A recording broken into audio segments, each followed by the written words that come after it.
ஜெபம் செய்வோம். ஒரு அதிசயங்களை செய்கிறவரே, சேரக்கூடாத ஒரு வாசம் பண்ணுகிறவரே, நல்ல தகப்பனே, நல்ல பிதாவே, நல்ல மேய்ப்பர், பெரிய மேய்ப்பர், பிரதான மேய்ப்பர், எங்களுக்காக யாவும் செய்த ஆண்டவராகிய தேவன், ஸ்தோத்திரிக்கிறோம் ஐயா. உண்மையில் சாட்சி மற்றும் முதற் பிறந்தவர், பூமியின் ராஜாக்கள் அதிபதியாக நீ இருக்கிறீர். ஆராதிக்கிறோம், ஆராதிக்கிறோம், ஆராதிக்கிறோம். நீ சேனைகளின் கர்த்தர், மகா உன்னதமான தேவன், மண்ணீரை காக்கிறவர், இருதயத்தின் ஞானமுள்ளர், பலத்தில் பராக்கிரமசாலி, ஆராய்ந்து முடியாத காரியங்களையும் எண்ணி முடியாத அதிசயங்களையும் செய்கிறவர். ஆகவே முகக்குப்ப சாஷ்டாம இந்த பாதத்தை கட்டியத்து முற்று செய்கிறோம். நீர் பெரியவராக இருக்கிறக்கா ஸ்தோத்திரம். இருக்கிறவர், இருந்தவர், வருகிறமான சர்வமுள்ள கர்த்தர், பசுத்தர் பசுத்தர் பசுத்தர்னு சொல்லி ஆராய்த்து முற்று செய்கிறோம். மீண்டும் ஒரு ஓய்த்து நாளை கட்டளையிட்டதுக்காக ஸ்தோத்திரம். இந்த நாளை ஆசிரித்தார் என்று கெஞ்சுகிறோம். இந்த ஆராதனை நீ எங்களோடு இருந்து வழிநடத்த வேண்டுமா கெஞ்சுகிறோம். நீரை பொறுப்பிடாண்டவரே, வரப்போகிற காலங்களிலே உங்களுடைய சித்தப்படியாக இன்னும் அதிகமாக உண்மையிலே வளரத்தக்கதாக நீ எங்களுக்கு கட்டளையிட்டு கிருபையாக இருக்க வேண்டுமா கெஞ்சுகிறோம். வந்திருக்க ஒவ்வொருக்கா நன்றி சொல்கிறோம். வரவர்களை சீக்கிரமாக கொண்டு வரும். நீரை பொறுப்பெடுத்துக் கொள்ளும். காண்கிற காணாத என்ன அந்தகார சக்தியிலையும் ஆண்டவரை இயேசுவை கடந்து கட்டுகிறோம். நீரை உயர்ந்திருக்க வேண்டுமா கெஞ்சுகிறோம். ஆஸ்வதி தேவனே ஸ்தோத்திரம் ஐயா. நீரை பொறுப்பிடும். எங்களுடைய ஆராதனை நம்முடைய கரங்களை கொடுக்கிறோம். ஆண்டவரே, பாடலுக்காக ஜெபிக்கிறோம். முக்கிய ஆண்டவரே, ஆராதனை செய்திக்காக ஜெபிக்கிறோம். முக்கிய செய்திக்காக ஜெபிக்கிறோம். மற்ற எல்லா காரியங்களும் ஒப்படுக்கிறோம். எங்களுடைய மேஜையில் நாங்கள் பங்கிடும்போது பாத்திராய் பங்குள்ள கட்டளையிடும். எல்லாவற்றுக்கும் நீரே பெரியவராக இருந்து ஆய்வு நடத்த ஆண்டவரே. உண்மையெல்லாம் என்ன செய்யக்கூடும். அவனுடைய பாதம் பணிந்து நீரை நடத்த வேண்டுமா எங்களை முற்றுமா ஒப்புக்கொட்டுள்ளாக ஆண்டு மீட்பு இயேசு நாமத்தை சோத்திரம் எடுக்கிறோம் பிதாவே. இப்போ பாடல் கேட்கலாம். அதுக்கப்புறம் அவனுடைய ஆராதனை செய்து கேட்போம்.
Price the Lord.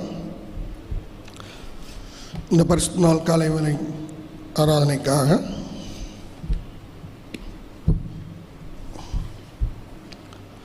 யோவான் 10ஆம் அதிகாரம் 28ஆம் வசனத்தை வாசிப்போம். யோவான் 10ஆம் அதிகாரம் 28ஆம் வசனம். நான் அவைகளுக்கு நித்திய ஜீவனை கொடுக்கிறேன், அவைகள் ஒரு காலம் கெட்டுப்போவதில்லை, ஒருவனும் அவைகளை என் கையிலிருந்து பறித்துக் கொள்வதில்லை. ஜெபம் செய்வோம்.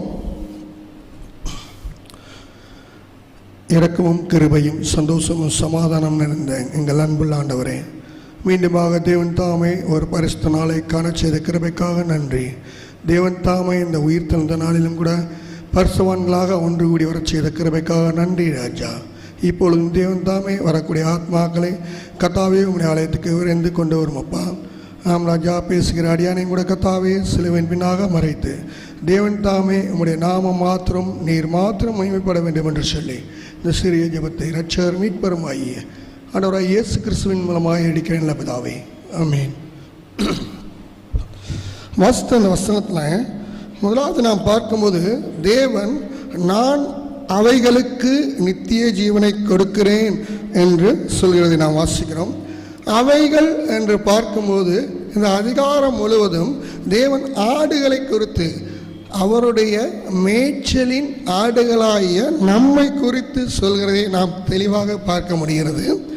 நமக்கு அவர் நித்திய ஜீவனை கொடுக்கிறேன் என்று சொல்கிறார். எந்த மாதிரியான நித்திய ஜீவன்?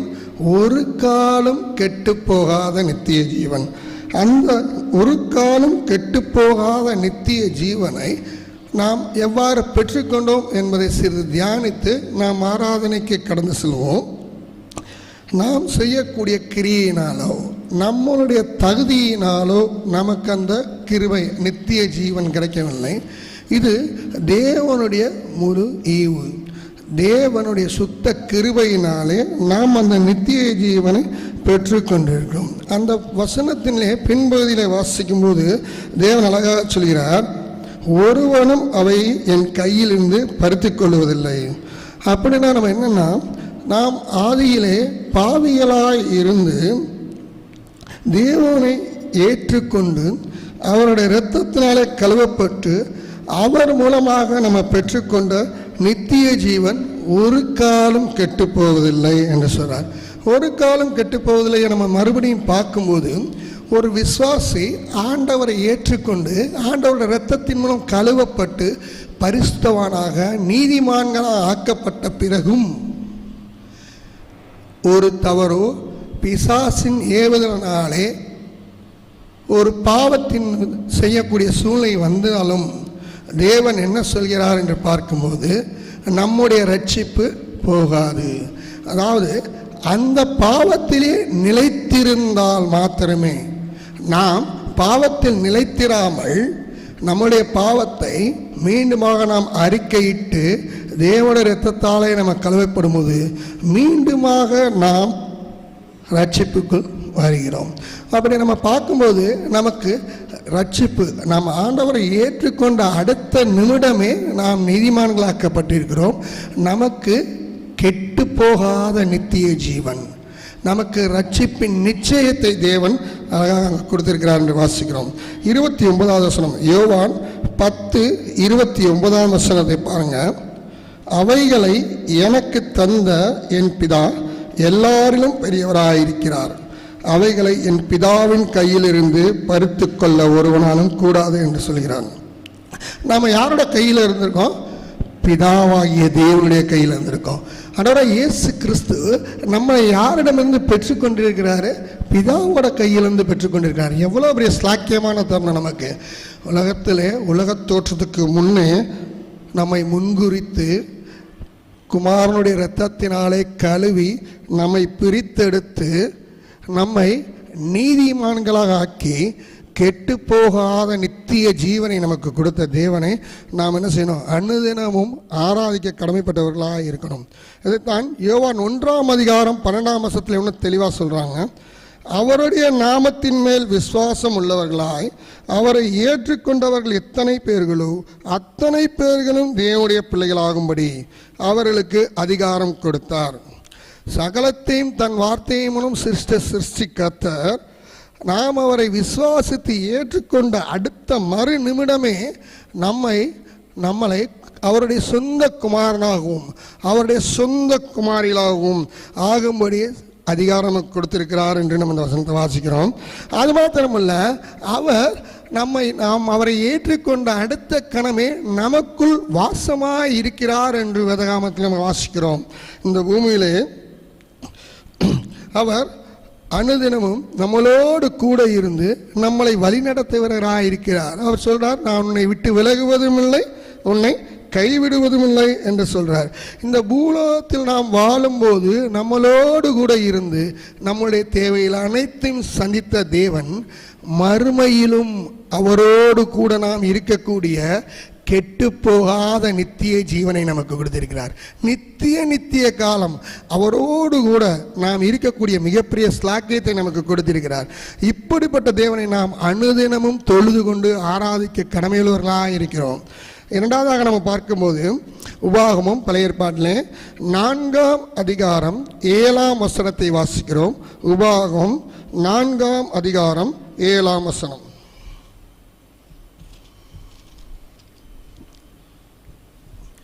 நம்முடைய தேவனாய கர்த்தரை நாம் தொழுது கொள்ளுகிற போதெல்லாம் அவர் நமக்கு சமீபமாக இருக்கிறது போல தேவனை இவ்வளவு சமீபமாக பெற்றிருக்கிற வேறே பெரிய ஜாதி அது. இந்த சம்பவம் நம்ம எல்லாருக்குமே தெரிந்த ஒரு அழகான சம்பவம். இந்த வசனத்தில், இதுக்கு அடுத்த வசனத்திலையும் பார்த்தீங்கன்னா, கடைசி ஆண்டவர் நம்மள்ட்ட கேட்கக்கூடிய ஒரு கேள்வி என்ன என்று பார்த்தால், சமீபமாய் பெற்றிருக்கிற வேறே பெரிய ஜாதி அது. இந்த வசனத்தில் ஜாதி என்று பார்க்கும்போது அது ஜனக்கூட்டத்தை குறிக்கிறதாக இருக்கிறது, மக்களுடைய கூட்டத்தை குறிக்கிறதாக இருக்கிறது. அவ்வளவு பெரிய தேவனை சமீபமாக பெற்றிருக்கிற வேறே பெரிய ஜாதி எது என்று நம்ம குறிப்பிடுகிறார். இது இஸ்ரவேலர்களை பார்த்து மோசே இஸ்ரவேலர்களை வழிநடத்தி வரும்போது மோசே மூலம் தேவன் இஸ்ரவேல் மக்களுக்கு கேட்ட கேள்வி. இதை உபாகமம் 7:7 வசனத்தை வாசிக்கிறோம். 7ஆம் அதிகாரம் 7ஆம் வசனத்தில் வாசிக்கிறோம். சகல ஜனங்களிலும் நீங்கள் திரட்சியான ஜனம் என்று கர்த்தர் உங்கள் பேரில் அன்பு வைத்து உங்களை தெரிந்து கொள்ளவில்லை. நீங்கள் சகல ஜனங்களிலும் கொஞ்சமாய் இருந்தீர்கள். அப்போ தேவன் நம்மளையும், இஸ்ரவேலரை திரளான ஜனங்கள் என்று சொல்லி தெரிந்து கொள்ளாமல் கொஞ்சமான ஜனங்கள் என்று தெரிந்துதான், அதுதான் பழைய ஏற்பாடு காட்டிலே யாக்கோபு எனும் சிறு மந்தையே, யாக்கோபு எனும் சிறு பூச்சியே என்று அவர் கூப்பிடுறது நாம் வாசிக்கிறோம். கரெக்டாக பார்த்தோம்னா தேவன் ஒரே ஒரு மனிதனை கொண்டு அந்த ஜனங்களை முழுவதுமே உருவாக்கினார். அவர்களை மோசே மூலம் நாடோடிகளாக இருந்த அவர்களை, ஆடு மேய்த்து கொண்டிருந்த அவர்களை மோசே மூலம் எகிப்தின் அடிமைத்தனத்திலிருந்து பிரித்து வழிநடத்தி வந்தார். அவர்களுக்கு பாலும் தேனும் ஓடுகிற கானான் தேசத்தை தருவேன் என்று சொல்லி அவர்களை வழிநடத்தி வந்துகிறார். அதான் இந்த பகுதி. இதில் இந்த கேள்வி இஸ்ரவேல் மக்களை பார்த்து டைரக்டாக கேட்டிருந்தாலும் நாமும் கூட அவருடைய சொந்த குமாரனின் இரத்தத்தின் மூலம் கழுவப்பட்டு கெட்டுப்போகாத நித்திய ஜீவனை பெற்றுக்கொண்ட நாமும் கூட இந்த ஸ்லாக்கியத்திற்கு சொந்தக்காரர்களாக இருக்கிறோம். எந்த ஸ்லாக்கியம்? தேவனை மிகவும் சமீபமாய் பெற்றிருக்கக்கூடிய மிகப்பெரிய ஸ்லாக்கியத்திற்கு சொந்தக்காரர்களாய் இருக்கிறோம். அதே 7ஆம் வசனத்தினை பார்க்கும்போது, நம்முடைய தேவனாய கர்த்தர் நாம் தொழுது கொள்ளுகிற போது அவர் நமக்கு சமீபமாய் இருக்கிறது போல என்று சொல்கிறார். மற்ற எல்லா ஜாதிகளும் தங்களுக்கென்று தங்கள் கைகளினாலே ஒரு தெய்வங்களை உருவாக்கி அதை அவர்கள் தேடி போய் தொழுது கொண்டு இருக்கிறார்கள். ஆனால் நம்மளுடைய தேவனோ, நாம் அவரை எப்பெல்லாம் தேடுறோமோ, அவரை தொழுது கொள்கிறோமோ, நமது அருகிலே வந்து சமீபமாக இருந்து நம்முடைய தேவைகளை சந்திக்க வல்லவராக இருக்கிறார். புதிய ஏற்பாட்டில் ஆண்டவர் அழகாக சொல்கிறார், எங்கு 2-3 பேர் எனது நாமத்தினாலே கூடுகிறீர்களோ அவர்கள் மத்தியில் நான் வாசமாக இருப்பேன். எவ்வளோ அழகான ஸ்லாக்கை நம்ம கொடுத்துருக்கிறாரு. யாருக்குமே கிடைக்காத ஸ்லாக்கியம். எவ்வளோ பெரிய திரளான ஜனக்கூட்டங்கள் ஜாதிகளாக இருந்தாலும் அவர்களுக்கு கிடைக்காத மிகப்பெரிய ஸ்லாக்கியம். நம்மளை நீதிமான்களாக்கின மாத்திரமல்ல, அது கெட்டு போகாத நித்திய ஜீவனை கொடுத்து நித்திய காலம் அவரோடு கூட இருக்கக்கூடிய ஸ்லாக்கியத்தை கொடுத்தது மாத்திரமல்ல, அவரோட சொந்த ஜனமாக நம்மளை மாற்றியிருக்கிறார். அதுதான் அவர் சொந்த ஜனமாக மாற்றி நாம் அவரை தேடும் போதெல்லாம் நமக்கு சமீபமாக இருந்து நம்மளை வழிநடத்துகிறவராக இருக்கிறார். இந்த வழிநடத்துகிறவர்கள் என்று பார்க்கும்போது நம்மளுடைய தேவன் எப்பேற்பட்டவர் என்று பார்த்தால், இஸ்ரவேலர்களை எகிப்தின் அடிமைத்தனத்திலிருந்து பிரித்து வரும்போது பகலிலே மேகஸ்தம்பமாகவும் இரவிலே அக்கினி ஸ்தம்பமாகவும் அவர்களோடு கூட இருந்து வழிநடத்துகிறார் என்று நம்ம வாசிக்கிறோம். அப்போது நம்மளுடைய தேவன் ஒரு பிரச்சனைன்னு சொல்லி நம்ம யார்ட்டையாவது போகிறோம் அப்படின்னா நமக்கு என்ன பண்ணுவாங்க, கைட் பண்ணுவாங்க, நீங்கள் இப்படி பண்ணுங்க, இதை செய்யுங்க அப்படின்னு. ஆனால் நம்மளுடைய தேவன் ஆலோசனை கர்த்தர் மாத்திரமல்ல, நம்மளோடு கூட இருந்து நம் முன்னின்று நம்மளை வழிநடத்துகிற தேவனாக இருக்கிறார். எவ்வளோ பெரிய ஸ்லாக்கியம் நமக்கு கிடைச்சிருக்கு. இந்த உலகத்தில் யாருக்குமே கிடைக்காத மிகப்பெரிய ஸ்லாக்கியம், அநேக மக்களுக்கு கிடைக்காத மிகப்பெரிய ஸ்லாக்கியம். தேவன் உங்களை தாயின் கருவறை உருவாக முன்னே பிரித்தெடுத்தார், கெட்டுப்போகாத நித்திய ஜீவனை கொடுத்தார். அது மாத்திரமல்ல, நித்திய காலம் அவரோடு கூட இருக்கும்படியாக நமக்கு மிகப்பெரிய ஸ்லாக்கியத்தை கொடுத்திருக்கிறார். கடைசியாக நம்ம பார்க்கும்போது வெளிப்படுத்தின விசேஷம் 21:3 வாசிக்கிறோம்.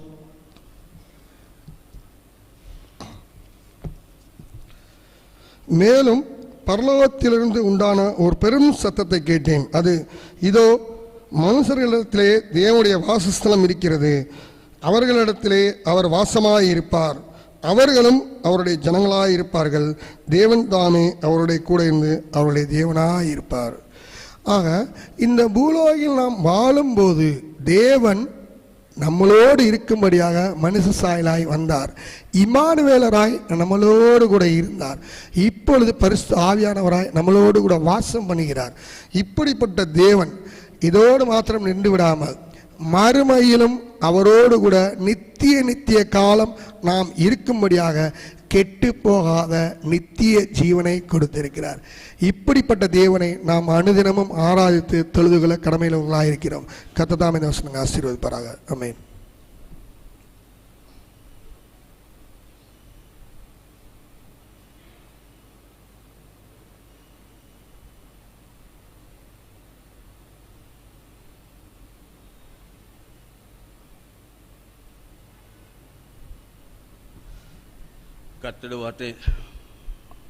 கர்த்தருடைய வார்த்தை நாம் கேட்டோம். ஆகவே நாம் இப்போது கர்த்தரை ஆராதிக்கலாம். அமைதியாக எல்லோரும் ஆராதிக்கிறோம். அடுத்த வாரத்திலிருந்து ஆண்டவர் சித்தமானால் பழையபடி நாம் ஆரம்பிக்க நலமாக இருக்கும். ஆக இந்த வாரம் ஏற்கனவே சொல்லாதனாலே நாம் இப்போதும் ஒரு 5 நிமிடம் நாமே ஆராய்ந்து பார்த்து ஆண்டவரை பார்த்ததாக நாம் ஆராதிக்க வேண்டியது அவசியமாக இருக்கிறது. ஆக கேள்விப்பட்ட வார்த்தையின்படியாக நித்திய ஜீவனை சுதந்திரமாக கொடுத்ததுனாலே நாம் அவரோடு கூட இருந்து இப்படியாக அவரை ஆராதிக்க வேண்டிய அவசியமாக இருக்கிறது. ஆகவே 5 நிமிடம் நாமே ஆராய்ந்து பார்த்து ஆண்டவருடைய பாதத்தில் விழுந்து நீங்கள் கேட்கலாம், ஆராதிக்கிறது ஆராய வேண்டுமா என்று. பரிசுத்த அலங்காரத்தோடு நாம் பண்ணு கொண்டு இருக்கிறது அவசியமாக இருக்கிறது. ஆகவே நாம் ஆராய்ந்து பார்த்து கர்த்தருக்கு உரியவராக நாம் கர்த்தரை ஆராதிப்பது மிகவும் நல்லது. 5 நிமிடம் நாம் அமைதியாக இருக்கலாம், அமைதியாக ஆராதிக்கலாம்.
துதியின் மத்தியில் வாசம் பண்ணி நல்ல தகப்பனே, உடைய பொற்பாதம் பண்ணி நமஸ்கரிக்கிறோம், ஆராதிக்கிறோம். நீர் மாத்திரம் கர்த்தராக, நீரே ஆண்டவராக இருக்கிறபடிய நாளையும் ஆராதிக்கிறோம். ஆண்டவரே, இந்த நாளில் நீங்கள் ஞாபகப்படுத்தினபடியாக நித்திய ஜீவனை கொடுக்கிறவர் நீர். ஆண்டவரே, தேவன் தம்முடைய ஒரே பேரான குமாரனை விசுவாசிகளுக்கு அவரை தந்தள்ளி இவ்வளவாய் உலகத்தில் அன்பு கூர்ந்தா என்று சொல்லி எங்களுக்கு இப்படியாக நித்திய ஜீவனை நீ கொடுத்ததுக்காக நன்றி சொல்லி ஆராதிக்கிறோம். அந்த நித்திய ஜீவன் உம்மிடம் மாத்திரம் இருக்கிறது மாத்திரமல்ல, அந்த ஆண்டவராகிய தேவன் பிதாவிடம் இருக்கிறதுனாலே ஒரு காலம் நாங்கள் ஆண்டவரே உம்முடைய பிதாவின் கரங்கிலிருந்து பரிசு கொள்ளாதபடி நீ காக்கிற தேவனாக இருக்கா ஸ்தோத்திரம். அந்த நித்திய ஜீவன் எங்களுக்கு நிரந்தரமாக ஏதோ இந்த உலகத்திலே கொடுக்கப்படுறதுக்காக நன்றி சொல்லி ஆராதிக்கிறோம். அதன் மூலமாக உபாவம் 4:7 நாங்கள் ஆராதிக்கிற ஜனங்களாக அங்கே வைத்துக் கொள்வதற்காக ஸ்தோத்திரம் ஆண்டவரே. அப்பொழுது நீ எங்களுக்கு மிக அதிகமாக இருக்கிற என்று எங்களை ஞாபகப்படுத்தினதுக்காக ஸ்தோத்திரம். எங்கள் மேல் எவ்வளவு பிரியமாக அன்பு கொண்டவராக ஆண்டவரே நித்திய ஜீவனை கொடுத்தது மாத்திரமல்ல, இந்த உலகத்தில் ஆராதிக்கும் போது நீர் எங்களோடு அருமையாக இருந்து தகப்பனே எங்களை ஆசீர்வதிக்க தேவனாக இருக்கிறான்னு சொல்லி ஆராதிக்கிறோம். நீ எங்களுக்கு பரிசுத்த ஜனம் என்ற ஞாபகப்படுத்தினீர் ஆண்டவரே. ஆமாம் ஆண்டவரே, உலகத்தில் பூச்சக்கரத்தில் இருக்கிற எல்லாரையும் விட எங்களை நீ தெரிந்து கொண்டு தகப்பனே, என்னை நீ தெரிந்து கொண்டு உம்முடைய குமாரனுடைய அந்த மகாபெரிய ரத்தத்தினாலே கழுவினதுனாலே இப்போதும் ஆண்டவரே உம்முடைய பரிசுத்த ஜனமாக உம்மை ஆராதிக்கத்தக்கதாக நீ கொடுக்குற கிருபைக்காக நன்றி சொல்லி ஆராதிக்கிறோம். எல்லாவற்றுக்கும் மேலாக 21:3 வெளிப்படுத்தினபடியாக ஆண்டவரே நீர் எங்களுடைய தேவனாக நாங்களும் ஜனங்களாக நித்திய காலமாக அந்த பரலோகத்திலே அந்த சிங்காசனுக்கு முன்பாக நாங்கள் வந்து தகப்பனே நித்தியமாக உம்மை ஆராதிக்க போகிற மகாபெரிய கிருபைக்காக நன்றி சொன்னவர்களாக ஆண்டவரே இயேசு நாமத்தை ஸ்தோத்திரங்களை ஏறெடுக்கிறோம் பிதாவே, ஆமென்.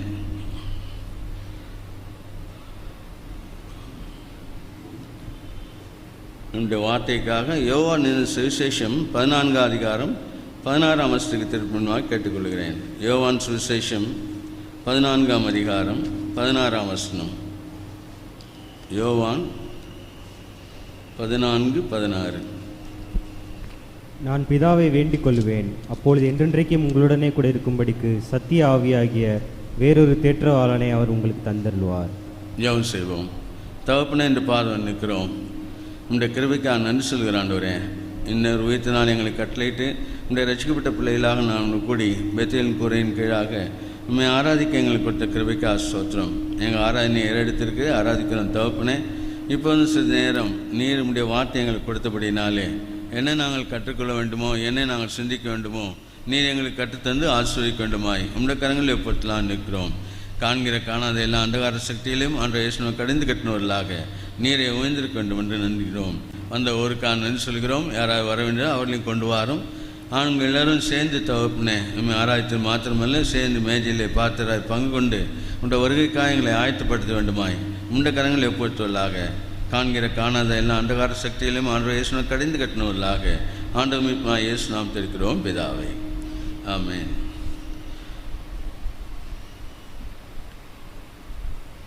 இந்த வாழ்க்கையிலே இந்த ஆண்டவராகிய தேவன் திரியேக தேவனாக இருக்கிறேன் நாம் அறிந்திருக்கிறோம். அதில் குறிப்பாக நாம் எல்லோரும் அதிகமாக 2ஆம் மருத்துவத்துவமாக ஆண்டவராகிய இயேசு கிறிஸ்துவை பற்றி தான் அதிகமாக நாம் சிந்தித்து கொண்டிருக்கிறோம். ஆக இந்த வாரம் கர்த்தர் இப்படியாக ஞாபகப்படுத்தினார். ஆண்டவராகிய திரியேக தேவனிலே 3ஆம் மருத்துவத்துவமாகிய ஆண்டவராகிய பரிசுத்தாவினை பற்றி நாம் சிறிது நேரம் தியானிக்க ஆண்டவர் கிருபை கொடுக்கிறார். ஆக சிறிது நேரம் அந்த ஆண்டவராகிய பரிசுத்தாவின் மூலமாக நாம் என்ன பெற்றுக்கொண்டோம், என்ன செய்கிறோம். அதுக்கு முன்பாகவே ஆண்டவராகிய இயேசு கிறிஸ்து இந்த உலகத்தில் வாழ்ந்தபோது எப்படியாக அவர் வாழ்ந்தார், அவர் வாழ்ந்ததெல்லாம் எப்படியாக யார் மூலமாக வாழ்ந்தார் என்று பார்க்கும்போது ரொம்ப தெளிவாக சொல்லப்பட்டிருக்கிறது. ஆண்டவராகிய பரிசுத்த ஆவியானவர் மூலமாக மாத்திரமே அவர் இப்படியாக வாழ்ந்தார் என்று நமக்கு எழுதப்பட்டிருக்கிறது. ஆகவே சிறிது நேரம் நம்மை ஆண்டவருடைய பாதத்தில் வைத்து இந்த பிதாவாகிய தேவன் நமக்கு கொடுத்த ஆண்டவராகிய பரிசுத்தாவினர் என்னெல்லாம் ஆண்டவராகிய இயேசு செய்தார் அதை யோசித்து நீங்கள் நானும் அப்படியா இருக்கிறோமா என்று யோசித்து நாம் மேஜைக்கு போகலாம். ஆக இன்றைக்கு முதலாவது நாம் இப்படியாக ஆரம்பிக்கிறோம். இங்கே அவர் உலகத்தில் இருந்தபோது ஆண்டவராகிய இயேசு கிறிஸ்து சொன்ன வார்த்தை இது, நான் பிதாவை வேண்டிக் கொள்வேன், அப்போது என்றென்றைக்கு உங்களுடனே கூட இருக்கும்படிக்கு சத்திய ஆவியாகிய வேறு தேற்றுவானோ ஒழுங்கு தந்தருள்வார். ஆக நமக்கு ஆண்டவராகிய பரிசுத்த ஆவினை ஆண்டவர் கொடுத்திருக்கிறார். அவரை வைத்து தான் நாம் எல்லாம் செய்து கொண்டிருக்கிறோம். ஏன் ஆண்டவராகிய இயேசு கிறிஸ்து கூட ஆண்டவராகிய பரிசுத்த ஆவியானவர் மிகவும் அவசியமானதை நாம் பார்க்கிறோம். ஆக 1-2 காரியங்களை நாம் பார்க்கும்போது நமக்கு புரிய ஆரம்பிக்கும். முதலாவது, அவர் இந்த உலகத்தில் பிறந்தது கூட இந்த ஆண்டவராகிய பரிசுத்த ஆவியானவர் என்பதை நாம் புரிந்து கொள்கிறோம். அதை இவ்வாறு எழுதி வைத்திருக்கிறார். லூக்கா சுவிசேஷம் 1ஆம் அதிகாரம் 35ஆம் வசனம். லூக்கா சுவிசேஷம் 1ஆம் அதிகாரம் 35ஆம் வசனம். தேவதூதன் அவளுக்கு பிரதியுத்தரமாக, பரிசுத்த ஆவி உன்மேல் வரும், உன்னதமானவருடைய பலம் உன்மேல் நிழலிடும், ஆதலால் உன்னிடத்தில் பிறக்கும் பரிசுத்தம் உள்ளது தேவனுடைய குமாரன் எனப்படும். ஆண்டவராகிய இயேசு கிறிஸ்துவின் பிறப்பை பற்றி நாம் இங்கே எழுதப்பட்டிருக்க வாசிக்கிறோம். மரியாளுக்கு ஆண்டவர் இப்படியாக கபிரியேல் தூதன் மூலமாக அங்கே அவர் அவருக்கு அறிவிக்கிறார். என்ன அறிவிக்கிறார்? இப்படியாக உனக்குள்ளே அங்கே எழுதப்பட்டபடியாக 30ஆம் வசனம், தேவதூதனை நோக்கி, மரியாளை பயப்படாதே, நீ தேவனுக்கு கிருபை பெற்றாய், இதோ நீ கற்புவதாய் குமாரனை பெறுவாய், அவருக்கு இயேசு என்று பெயரிடுவாயாக. அவர் எப்படியாக நான் பெற்றுக்கொள்வேன் என்று சொல்லி அவர் 34ஆம் வசனத்தில் இது எப்படியாகும், புருஷனை அறியேன் என்றாள். அப்போது ஆண்டவர் சொன்ன வார்த்தை நாம் வாசித்தோம். தேவதூதன் அவளுக்கு பிரயத்தனமாக, பரிசுத்த ஆவியின் மேல் வரும், உன்னதமானுடைய பலன் உண்மையில் நிகழ்விடும், ஆக உன்னிடத்தில் பிறக்கும் பரிசுத்தமுள்ள தேவனுடைய குமாரன் எனப்படும். ஆகவே முதலாவது நாம் என்ன புரிந்து கொள்கிறோம்? ஆண்டவராக இயேசு கிறிஸ்து இந்த உலகத்தில் வருவதற்கு திரியேக தேவன் காரணம். அதில் முக்கியமாக முதலாவது என்ன சொல்லப்படுகிறது? மரியாதை சொல்லப்பட்டது, பரிசுத்த ஆவி உண்மையில் வரும். ஆகவே ஆண்டவராகிய இயேசு கிறிஸ்து இந்த உலகத்தில் பிறப்பதற்கு ஆண்டவராகிய பரிசுத்த ஆவியும் காரணமாக இருக்கிறார். இது நம்ம தெரிந்து கொள்ள வேண்டிய அவசியமாக இருக்கிறது. காரணம் என்ன? ஆண்டவராகிய இயேசு கிறிஸ்து இப்படியாக பரிசுத்த ஆவியினால் இந்த உலகத்தில் பிறந்திருந்தது போல நீங்களும் நானும் கூட இந்த ஆண்டவருடைய ஆவிக்குரிய ராஜ்யத்தில், கிறிஸ்துவின் ராஜ்யத்தில் நீங்களும் கூட பிறப்பதற்கு இந்த ஆண்டவராய் பரிசுத்த ஆவி தான் முக்கியம் என்று நாம் உணர்ந்து கொள்ள வேண்டும். எப்படி ஆண்டவராய் இயேசு கிறிஸ்து வாழ்ந்தாரோ அதே போல் தான் நாம் இந்த காலத்தில் வாழ வேண்டும். அதற்காகத்தான் முன்னாலே அவர் இப்படியாக நமக்காக எல்லாவற்றையும் செய்து அவர் போயிருக்கிறார். ஆகவே நாம் என்ன புரிந்து கொள்கிறோம்? எப்படியாக ஆண்டவராய் இயேசு கிறிஸ்து இந்த உலகத்திலே அவதரித்தாரோ, பரிசுத்த ஆவியின் மூலமாக அவர் இந்த உலகத்துக்கு வந்தாரோ, அதே போல் நீங்களும் நானும் கூட அப்படியாக இருக்கிறோம் என்று நமக்கு ஞாபகப்படுத்தப்படுகிறோம். எபேசியருக்கு நிருபம் 1ஆம் அதிகாரம் 13-14 வசனங்கள். எபேசியருக்கு நிருபம் 1ஆம் அதிகாரம் 13-14 வசனங்கள். நீங்களும் உங்கள் இரட்சிப்பின் சுவிசேஷமாகிய சத்திய வசனத்தை கேட்டு விசுவாசிகளான போது வாக்குத்தத்தம் பண்ணப்பட்ட பரிசுத்த ஆவியால் அவருக்குள் முத்திரை போடப்பட்டீர்கள். அவருக்கு சொந்தமானவர்கள் அவருடைய மகிமைக்கு புகழ்ச்சியாக மீட்கப்படுவார்கள் என்பதற்கு ஆவியானவர் நம்முடைய சுதந்திரத்தின் அச்சாரமாக இருக்கிறார். ஆக நமக்கும் கூட ஆண்டவர் என்ன எழுதி வைத்திருக்கிறார்? நீங்களும் நான் எப்படியாக ஆண்டவருடைய ராஜ்யத்தில் பிறந்தோம், எப்படியாக மறுபடியும் பிறந்தோம். இப்போ நம்ம காலையில் கூட வர்ஷிப் மெசேஜில் கேட்டோம், எப்படியாக நாம் ஆண்டவருடைய அந்த ராஜ்யத்தில் அவருடைய காரியமாக அவருடைய சபையில் நாம் பிறந்தோம் என்பதற்கு இங்கே எழுதி வைத்திருக்கிறது. நீங்களும் உங்கள் சுவிசேஷமாகிய சத்தியவசனை கேட்டு விசுவாசிகளான போது வாக்குத்தத்தம் பண்ணப்பட்ட பரிசுத்த ஆவியினால் முத்திரை பண்ணப்பட்டீர்கள். வாக்குத்தத்தம் பண்ணப்பட்டது என்ன? நாம் வாசித்த 14-16 யோவான் 14-16 ஆண்டவர் வாக்கு கொடுக்கிறார். உங்களோடு என்றென்றைக்கு இருக்க முடியாத சத்திய ஆவியை இன்னும் வேறொரு தேற்றானுக்கு தருவேன் என்று சொன்ன ஆண்டவர் அந்த வாக்குத்தத்தத்தை பற்றி இங்கே எழுதப்பட்டு அங்கே ஆண்டவராய் பரிசுத்த ஆவியினால் முத்திரை போடப்பட்டோம். ஆக நீங்களும் நானும் இப்படியாக ஆண்டவருடைய பிள்ளையாக மாறுவதற்கு, அவருடைய ஜனத்தில் மாறுவதற்கு, அந்த சபையில் ஒன்றாக இணைக்கப்படுவதற்கு இந்த ஆண்டவராய் பரிசுத்த ஆவி முக்கியம்னு அறிந்து கொள்ள வேண்டும். இதை நான் அடிக்கடி மறந்துடுறோம். ரொம்ப காலமாகவே நாம் இந்த ஆண்டவராகிய பரிசுத்த ஆவியை பற்றி நாம் சிந்தித்திருப்போம், நலமாக இருக்கும். இல்லை என்றால் இப்போது நாம் திருப்பி புதுப்பிக்க வேண்டிய அவசியம். என்றால் நம்முடைய ஆண்டவராய் இயேசு கிறிஸ்து எப்படியாக பிறப்பிலிருந்து இறப்பு வரை, உயிர்த்தெழுதல் வரை ஆண்டவராய் பரிசுத்த ஆவியினால் மூலமாகவே செய்தாரோ அதே போல் நீங்கள் நானும் செய்ய வேண்டியது அவசியமாக இருக்கிறது. அது இல்லாதனால்தான் நாம் அவருடைய இஷ்டப்படி, அவருடைய பிரியப்படி, சுத்தப்படி செய்யாதபடி நம்முடைய சுத்தப்படியாக போகிறதுனாலே அநேகந்தரம் இப்படியாக பாவத்துக்கு உள்ளாகிறோம். ஆகவே இன்றைக்கு ஆண்டவர் என்னை ஞாபகப்படுத்துகிறார், என்னுடைய மகனே மகளே, நீயும் பரிசுத்த ஆவியால் முத்திரை போடப்பட்டாய். ஆகவே அதுக்கு என்ன சொல்கிறார்? அவர் சொந்தமானவருடைய மகிமைக்கு புகழ்ச்சியாக மீட்கப்படுவார் என்பதற்கு ஆவியானவர் தன்னுடைய சொந்தத்தின் அச்சாரமாக இருக்கிறார். ஆகவே ஆண்டவராகிய பரிசுத்த ஆவியினர் தாமே நமக்கு அச்சாரம். என்ன அச்சாரம்? இது என்னுடைய சொத்து, இவன் என்னுடைய பிள்ளை, இவள் என்னுடைய பிள்ளை, இவன் இந்த சரீரத்திலே, ஆவிக்குரிய சரீரமான இடத்திலே இவள் ஒரு அங்கம், இவன் ஒரு அங்கம் என்று சொல்லி ஆண்டவர் இப்படியாக அவர் நமக்கு முத்திரை போட்டு நம்மை அவருடைய பிள்ளையாக வைத்திருக்கிறார். இது அவர் மிகப்பெரிய பாக்கியம். ஆகவே ஆண்டவராகிய பரிசுத்த ஆவியானவர் எப்படியாக ஆண்டவராகிய இயேசு கிறிஸ்துவின் பிறப்புக்கு காரணமாக இருந்தாரோ, அதே போல் நீங்களும் நானும் அந்த ஆண்டவருடைய ராஜ்யத்திலே, அவருடைய சபையிலே, சரீரமான சபையிலே ஒன்றாவதற்கு அவர் முக்கியமான காரணமாக இருந்திருக்கிறார். இரண்டாவதாக பார்க்கும்போது லூக்கா சுவிசேஷம் 3ஆம் அதிகாரம் 21-22 வசனங்கள்.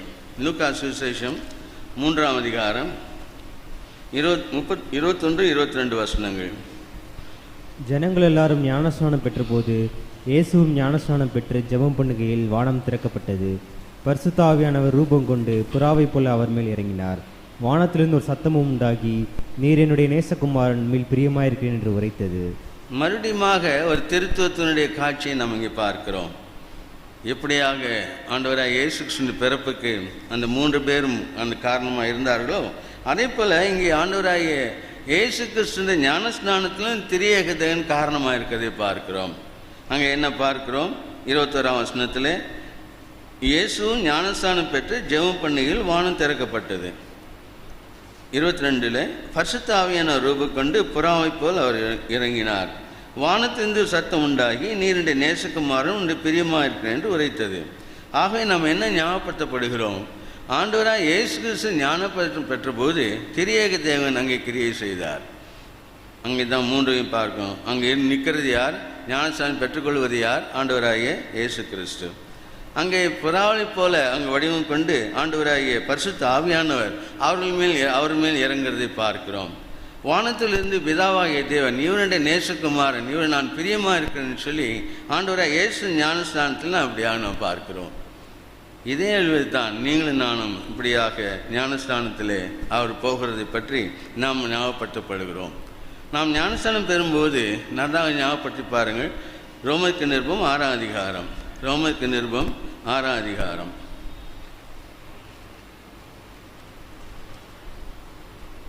4-5 வசனங்கள். ரோமர் 6ஆம் அதிகாரம் 4-5 வசனங்கள். மேலும் பிதாவின் மகிமையினாலே கிறிஸ்து மரித்தோரிலிருந்து எழுப்பப்பட்டது போல நாமும் புதிதான ஜீவனுள்ளவர்களாய் நடந்து கொள்ளும்படிக்கு அவருடைய மரணத்திற்குள்ளாகும் ஞானஸ்நானத்தினாலே கிறிஸ்துவுடனே கூட அடக்கம் பண்ணப்பட்டோம். ஆதலால் அவருடைய மரணத்தின் சாயலில் நாம் இணைக்கப்பட்டவர்களானால் அவர் உயிர்த்தெழுதலின் சாயலிலும் இணைக்கப்பட்டிருப்போம். 3ஆம் வசனம். கிறிஸ்து இயேசுக்குள்ளாக ஞானஸ்நானம் பெற்ற நாம் அனைவரும் அவருடைய மரணத்துக்குள்ளாக ஞானஸ்நானம் பெற்றதை அறியாமல் இருக்கிறீர்களா? ஆக இங்கே நாம் அதே பிதாவாகிய தேவன், அதே ஆண்டவர் நமக்கு ஞாபகப்படுத்துவதை நாம் பார்க்கிறோம். நாம் கூட ஞானஸ்நானம் பெறும்போது நமக்கு என்ன எழுதப்பட்டிருக்குது? பிதாவின் மகிமையினாலே கிறிஸ்து எழுப்பப்பட்டது போல நாமும் புதிதான ஜீவனாக நடந்து முழுக்கி அவருடைய மரணத்துக்குள்ளாக ஞானஸ்நானத்தினாலே கிறிஸ்துவின் கூட அடக்கம் பண்ணப்பட்டோம். ஆக நீங்களும் நானும் ஞானஸ்நானம் பெறும்போது முழுதுமாக ஆண்டவர்களே ரட்சிக்கப்பட்டவர்களாக அவருடைய சொல்லுக்கு கீழ்ப்படிந்து இப்படியாக நானும் நீங்களும் ஒரு நாள் ஞானஸ்நானம் பெற்றபோது எப்படியாக நாம் பெற்றோம் என்று 4ஆம் வசனம் சொல்கிறது. பிதாவின் மகிமையினாலே கிறிஸ்து மருத்துவம் எழுப்பப்பட்டது போல நீங்களும் புதிய ஜீவனில் நடந்து கொள்ளும்படிக்காக ஞானஸ்நானம் பெற்றீங்கன்னு நம்ம ஞாபகப்படுத்தப்படுகிறோம். புதிய ஜீவனில் நடந்து கொள்ளும்படிக்காக நமக்கு ஞானஸ்நானம். அங்கே ஆண்டவராய் இயேசு கிறிஸ்து தேவையில்லை. ஆகவே தான் பரலோகத்திலிருந்து ஆண்டவராய் பிதா இப்படி சொன்னார், இவர் என்னுடைய நேசகுமாரன், இவரில் நான் பிரியமாக இருக்கிறேன் அவர் சொன்னதுன்ற காரணம் என்ன? அவர் இதையெல்லாம் தாண்டி பாவமற்றவராக, பாவம் இல்லாதவராக, பாவம் அறியாதவராக இந்த உலகத்திலே வந்ததுனாலே அவருக்கு அப்படிப்பட்ட தேவையில்லை. ஆனால் நமக்கு என்ன சொல்லி கொடுக்கிறார்? எப்படியாக பிதாவின் மகிமையினாலே அவர் எழுப்பப்பட்டாரோ அதே போல் நீங்களும் ஞானஸ்நானத்தில் பங்கு கொள்ளும் போது புதிய ஜீவனில் நடந்து கொள்ளும்படிக்காக நீங்கள் இப்படியாக ஞானஸ்நானத்தில் பங்கெடுத்தீர்கள் சொல்லுகிறார். ஆக நமக்கு என்ன புரிகிறது? இப்பொழுது அந்த திரியேக தேவன் ஆண்டவராகிய பரிசுத்தாவினர் நமக்கு விழா கொடுத்த அந்த பரிசுத்த அந்த மீட்பின் மூலமாக நாம் என்னவாகிறோம்? இப்பொழுது பிதாவின் மகிமையினாலே ஆண்டவராக இயேசு கிறிஸ்து உயிரோடு எழுப்பப்பட்டது போல அந்த ஈக்குவேஷன் பாருங்கள். அவ்வளோ பெரிய, இதை விட பெரிய உலகத்திலே வல்லமை இல்லவே இல்லை. பிதானுடைய அந்த வல்லமை அதுதான் உலகத்திலே பெரிய வல்லமை, உயிர்த்தெழுந்த வல்லமை. அதுக்கு மேலாக வேறு ஒன்றும் கிடையாது. அந்த வல்லமை தான் உங்களுக்கு எனக்கும் கொடுத்து நீங்களும் நானும் புதிய ஜீவனாக மாறும்படியாக நமக்கு கொடுத்துருக்கிறார். ஆக யோசித்து பார்க்கலாம், நான் புதிய ஜீவனாக நடந்து கொள்கிறேனா? ஆண்டவரை பற்றி ஆண்டவராய் பிதா சொன்ன வார்த்தை என்ன? இவரில் நான் பிரியமாக இருக்கேன், என்னுடைய நேசகுமாரன். ஆகவே உங்களை என்னையும் பார்த்து ஆண்டவர் சொல்லணும், இவன் என்னுடைய நேசகுமாரன், இவனுடைய நேசகுமாரத்தி. ஆண்டவர் சொல்லணும், ஒவ்வொரு வினாடியும் ஆண்டவர் சொல்லணும். அது நாம் புதிதுள்ள ஜீவனாய் மாறி இருக்கணும். உலகத்தேற்றபடி வாழக்கூடாது. நீங்களும் நானும் ஆண்டவரை போல ஆண்டோடைய காரியத்தைப்படி இந்த பிதாவாகிய தேவன் அந்த மகிமையினாலே அவர் எழுப்பினது போல உங்களை என்னையும் அவர் என்ன செய்திருக்கிறார்? அந்த பாவ குழியிலிருந்து நம்மை தூக்கி இருக்கிறார், பரிசுத்தமாக்கி இருக்கிறார். ஆக அதற்கு அவர் உபயோகப்பட்ட வல்லமை எது? இந்த வல்லமை, உயிர்த்தெந்த வல்லமை, பிதாவின் மகிமை, அது உயிர்த்தெந்த வல்லமை. அதன் மூலமாகத்தான் உங்களை என்னை இப்படியாக ஆண்டவர் என்ன செய்தார்? ரட்சித்தார். ஆகவே நீங்கள் நான் புரிந்து கொள்ள வேண்டிய என்ன? அவர் இப்படியாக ஞானஸ்நானத்தில் அவர் இப்படியாக அவர் ஆண்டவராய் பிதாவானவர் அந்த வார்த்தை பெற்றுக்கொண்டாரோ அதே போல் நீங்களும் நானும் பெற்றுக்கொள்ள வேண்டியது அவசியமாக இருக்கிறது. நீங்கள் நான் யோசித்து பார்க்கலாம். புதிதான ஜீவனுள்ளாய் நடந்து கொள்ளும்படிக்கு நம்மை ஆண்டவர் இப்படியாக உயிர்ப்பித்தார். இன்னைக்கு காலைல கூட கேட்டோம், என்னுடைய கையிலிருந்து ஆண்டவருடைய கையிலிருந்து யாரும் என்னை பிரித்துக்கொள்ள முடியாது, பறித்துக்கொள்ளவே முடியாது. காரணம் என்ன? இதுதான், அவருடைய வல்லமையை உபயோகித்து உலகத்தில் இருக்க அத்தனை சக்திகளையும் உபயோகித்து உங்களை என்னையும் அந்த பாவக்குழியிலிருந்து, பாவ ராஜ்யத்திலிருந்து, பாவ அதிகாரத்திலிருந்து நம்ம விடுதலை ஆக்கினதுனால இப்போ நமக்கு என்ன கிடைத்திருக்கு நாம் பார்க்கிறோம்? அவருடைய நித்திய ஜீவன். அது மாத்திரமல்ல, ஆண்டவராய இயேசு கிறிஸ்துவின் கரத்திலிருந்தும் ஆண்டவராய பிதாவின் கரங்களிலிருந்தும் நம்ம யாரும் பறித்து கொள்ள முடியாத நிலைமையிலே கொண்டு வந்திருக்கிறார். ஆகவே தான் புதியுள்ள ஜீவனாய் வாழ்க்க வேண்டும். இது ரொம்ப அவசியம். இன்னைக்கு ஆண்டவர் நமக்கு ஞாபகப்படுத்துகிறார், புதியுள்ள ஜீவனாய் நடக்க வேண்டும் என்று சொல்லிக் கொடுக்கிறார். நம்முடைய இஷ்டப்படி வாழறதுக்கு அர்த்தம் இல்லை. எனக்கு பிடிக்காத காரியங்கள் நிறைய உண்டு, ஆனால் ஆண்டவருக்காக நான் விட்டுக் கொடுக்க வேண்டியது அவசியமாக இருக்கிறது. நான் இன்னும் அதிகமாக ஆண்டோடைய பாதத்தில் அவர் சொல்படி கேட்டு நான் நடக்க வேண்டியிருக்கிறது. ஏன்? எனக்குள்ளே பிதாவின் மகிமையான உயர்த்திருந்த வல்லமை எனக்குள்ளே கிரியை அறிவித்திருக்கு. ஒரு நாள் நான் ரட்சிக்கப்பட்ட போது எனக்குள்ளே உங்களுக்குள்ளே நடந்தது. ஆகவே நீங்கள் நானும் புரிந்து கொள்ள வேண்டியது அவசியம் என்ன? புதியுள்ள ஜீவனாக நடந்து கொள்கிறோமா இல்லையா? நான் புதியுள்ள ஜீவனாக நடந்து கொண்டேன், ஆனால் நான் ஆண்டோடைய பிதாவை மகிமை பெற்றுக்கொண்டவன். ஆகவே நீங்கள் நான் என்ன செய்ய யோசிக்க வேண்டும்? ஆண்டவரே, நான் இப்படியாக வாழ்கிறேன் என்பது நமக்கு தெரியும். ஆகவே நான் இப்படி வாழ்கிறதுக்கு நீர் கொடுத்த கிருபைக்காக நன்றி சொல்லுகிறேன். அப்படி இல்லாமல் யாராவது அவருக்கு பிரியமில்லாத காரியம் செய்வோமானால் ஆண்டோடையும் போக முடியும். அவருடைய ரத்தம் இருக்கிறது. அந்த இரத்தத்தால் கழுவி நாம் பெற்றுக்கொண்டு சுத்திகரித்து கொண்டு வரப்போகிற நேரத்தில் மேஜையில் நாம் பங்கு கொள்ள முடியும். ஆகவே ஆண்டோடைய இயேசு கிறிஸ்துவின் நாமம் ரொம்ப ஞானஸ்நானம் மிக அவசியமாக இருக்கிறது. மத்தேயு சுவிசேஷம் 3ஆம் அதிகாரம் 15-16 வசனங்கள். மத்தேயு சுவிசேஷம் 3ஆம் அதிகாரம் 15-16 வசனங்கள்.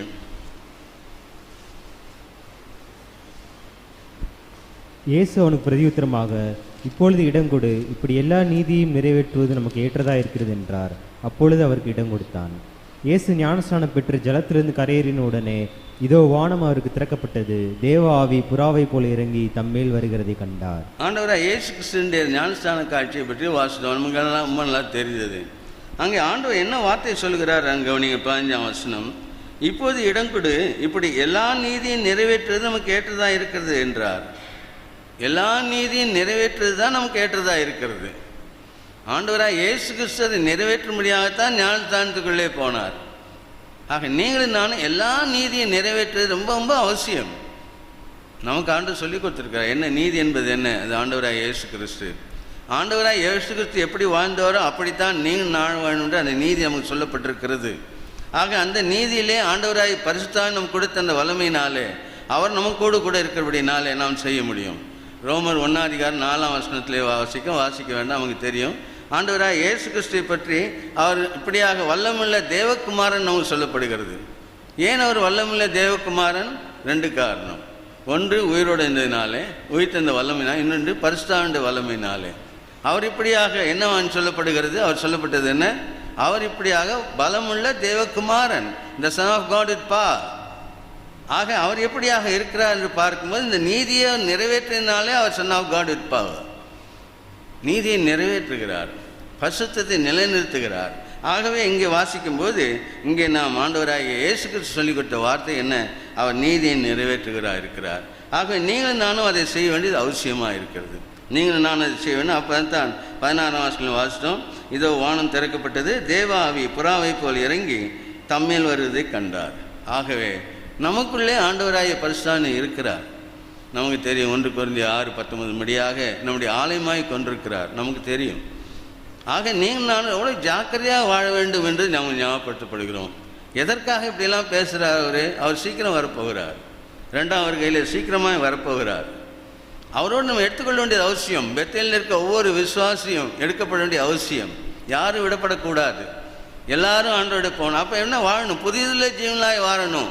அதுக்கு தான் நமக்கு அவருடைய மகிமையை கொடுத்திருக்கிறார். பிதாவின் மகிமை, அது உயிர்த்தெழுந்த வல்லமை, அது ஆண்டவராய் பரிசுத்த வல்லமை, அதை நமக்கு கொடுத்திருக்கிறார். ஆகவே நமக்கு என்ன புரிகிறது? இப்பொழுது ஆண்டவராய் இயேசு கிறிஸ்து இப்படி வாழ்ந்தாரோ அதே போல் நீங்கள் நானும் வாழ முடியும்.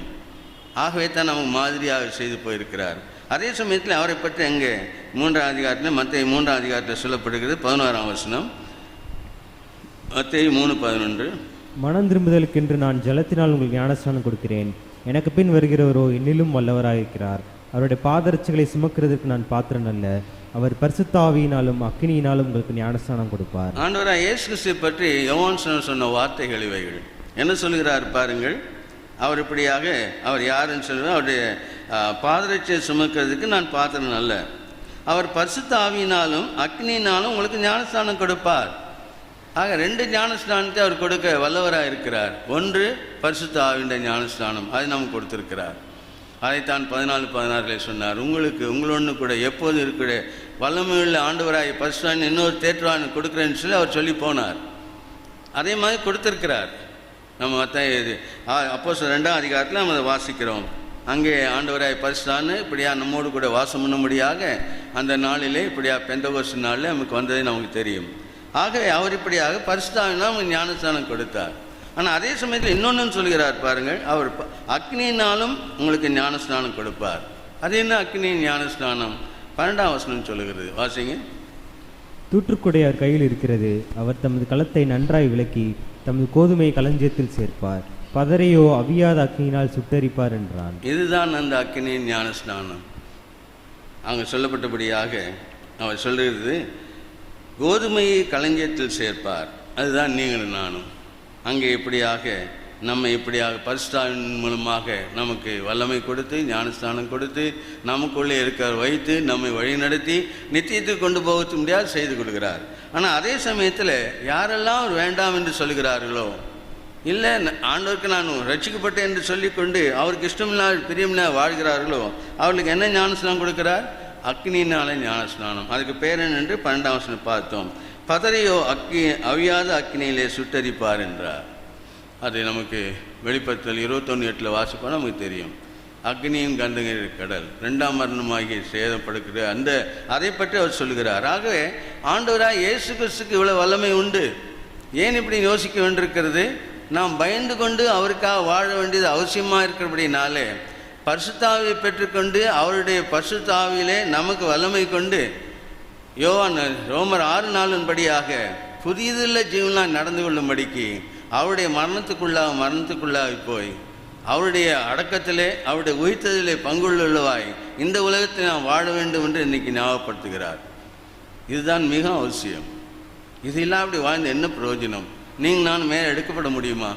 அவர் வரும்போது அவருடைய அங்கே சொல்ல 1 யோவான் 3:2 அவருக்கு ஒப்பாக இருப்போம் என்று சொன்னது இருக்குமா? இது இப்போ அவசியமாக இருக்குது அல்லவா? நீங்கள் நானும் யோசிக்கணும். இனிமேல் காலம்லாம் இருக்காது. சீக்கிரமாக ஆண்டவர் வந்து விடுவார். உயிர்த்தெழுந்த வல்லமையை நம்ம எடுத்துக்கொண்டு ஆண்டவராய் பரிசுத்த வல்லமை கொண்டு நீங்களும் நானும் அவர் போல வாழும்போது நமக்கு நிச்சயமாக என்ன செய்வார்? அவர் வரும்போது நம்ம எடுத்துக்கொள்வார். ஆகவே தான் நம்ம வாழ்ந்து கொண்டிருக்கோம். ஞாபகம் இது நமக்கு ஆண்டவருடைய ஞானஸ்தானம் நம்ம ஞாபகப்படுத்துகிறது. 3ஆவதாக அவருடைய ஊழியம் கூட நமக்கு பரிசுத்தாவினுடைய முக்கியத்தை நம்ம ஞாபகப்படுத்துகிறது. அப்போஸ்தலர் நடபடிகள் 10ஆம் அதிகாரம் 38ஆம் வசனம். அப்போஸ்தலர் நடபடிகள் 10ஆம் அதிகாரம் 38ஆம் வசனம். நசரேயனாகிய இயேசுவை தேவன் பரிசுத்த ஆவியினாலும் வல்லமையினாலும் அபிஷேகம் பண்ணினார். தேவன் அவருடனே கூட இருந்தபடியினாலே அவர் நன்மை செய்கிறவராயும் பிசாசின் வல்லமையில் அகப்பட்ட யாவரையும் குணமாக்குகிறவராயும் சுற்றி திரிந்தார். திரும்பியுமா யோசித்து பாருங்கள். இதை பற்றி நாம் முன்னே சிந்தித்திருக்கிறோம். ஆகவே நம்ம அதிகமாக இன்னைக்கு பண்ண போகிறதில்லை. நமக்கு இது என்னன்னு நமக்கு தெரியும். இது அவனுடைய காரியமாக வருகிறதுனால நம்ம யோசிக்கிறோம். நசரேயனாகிய இயேசுவை தேவன் பரிசுத்த ஆவியினாலும் வல்லமையினாலும் அபிஷேகம் பண்ணினார். தேவன் அவருடனே கூட இருந்தபடினாலே அவர் நன்மை செய்கிறாயும் பிசாசு வல்லமையால் அகப்பட்ட யாவரையும் குணமாக்குறாயும் சுற்றி தெரிந்தார். நசரேயனாகிய இயேசு. நாம் முன்னே இதை பற்றி யோசித்த போது நம்ம யோசித்தோம், ஏன் இப்படி நசரேயனாகிய இயேசு கிறிஸ்து எழுதப்பட்டிருக்கிறது? நசரேயனாயின்னு இல்லாத இயேசு என்று சொல்லியிருக்கலாம், இயேசு கிறிஸ்து என்று சொல்லியிருக்கலாம். ஆனால் நசரேயனாகிய இயேசு கிறிஸ்துன்னு சொல்லும்போது அவர் இந்த உலகத்திலே இருந்து அந்த நாமத்தை ஆண்டவர் ஞாபகப்படுத்துகிறார். இங்கே யாருக்கு அந்த ஆண்டவராகிய பரிசுத்த ஆவியானவர் வல்லமையும் பிதாவின் வல்லமையும் கொடுக்கப்படுகிறது என்பதை ஞாபகப்படுத்துகிறார். அவருக்கு கொடுக்கப்படுகிற பெயர் நசரேயனாகிய இயேசு.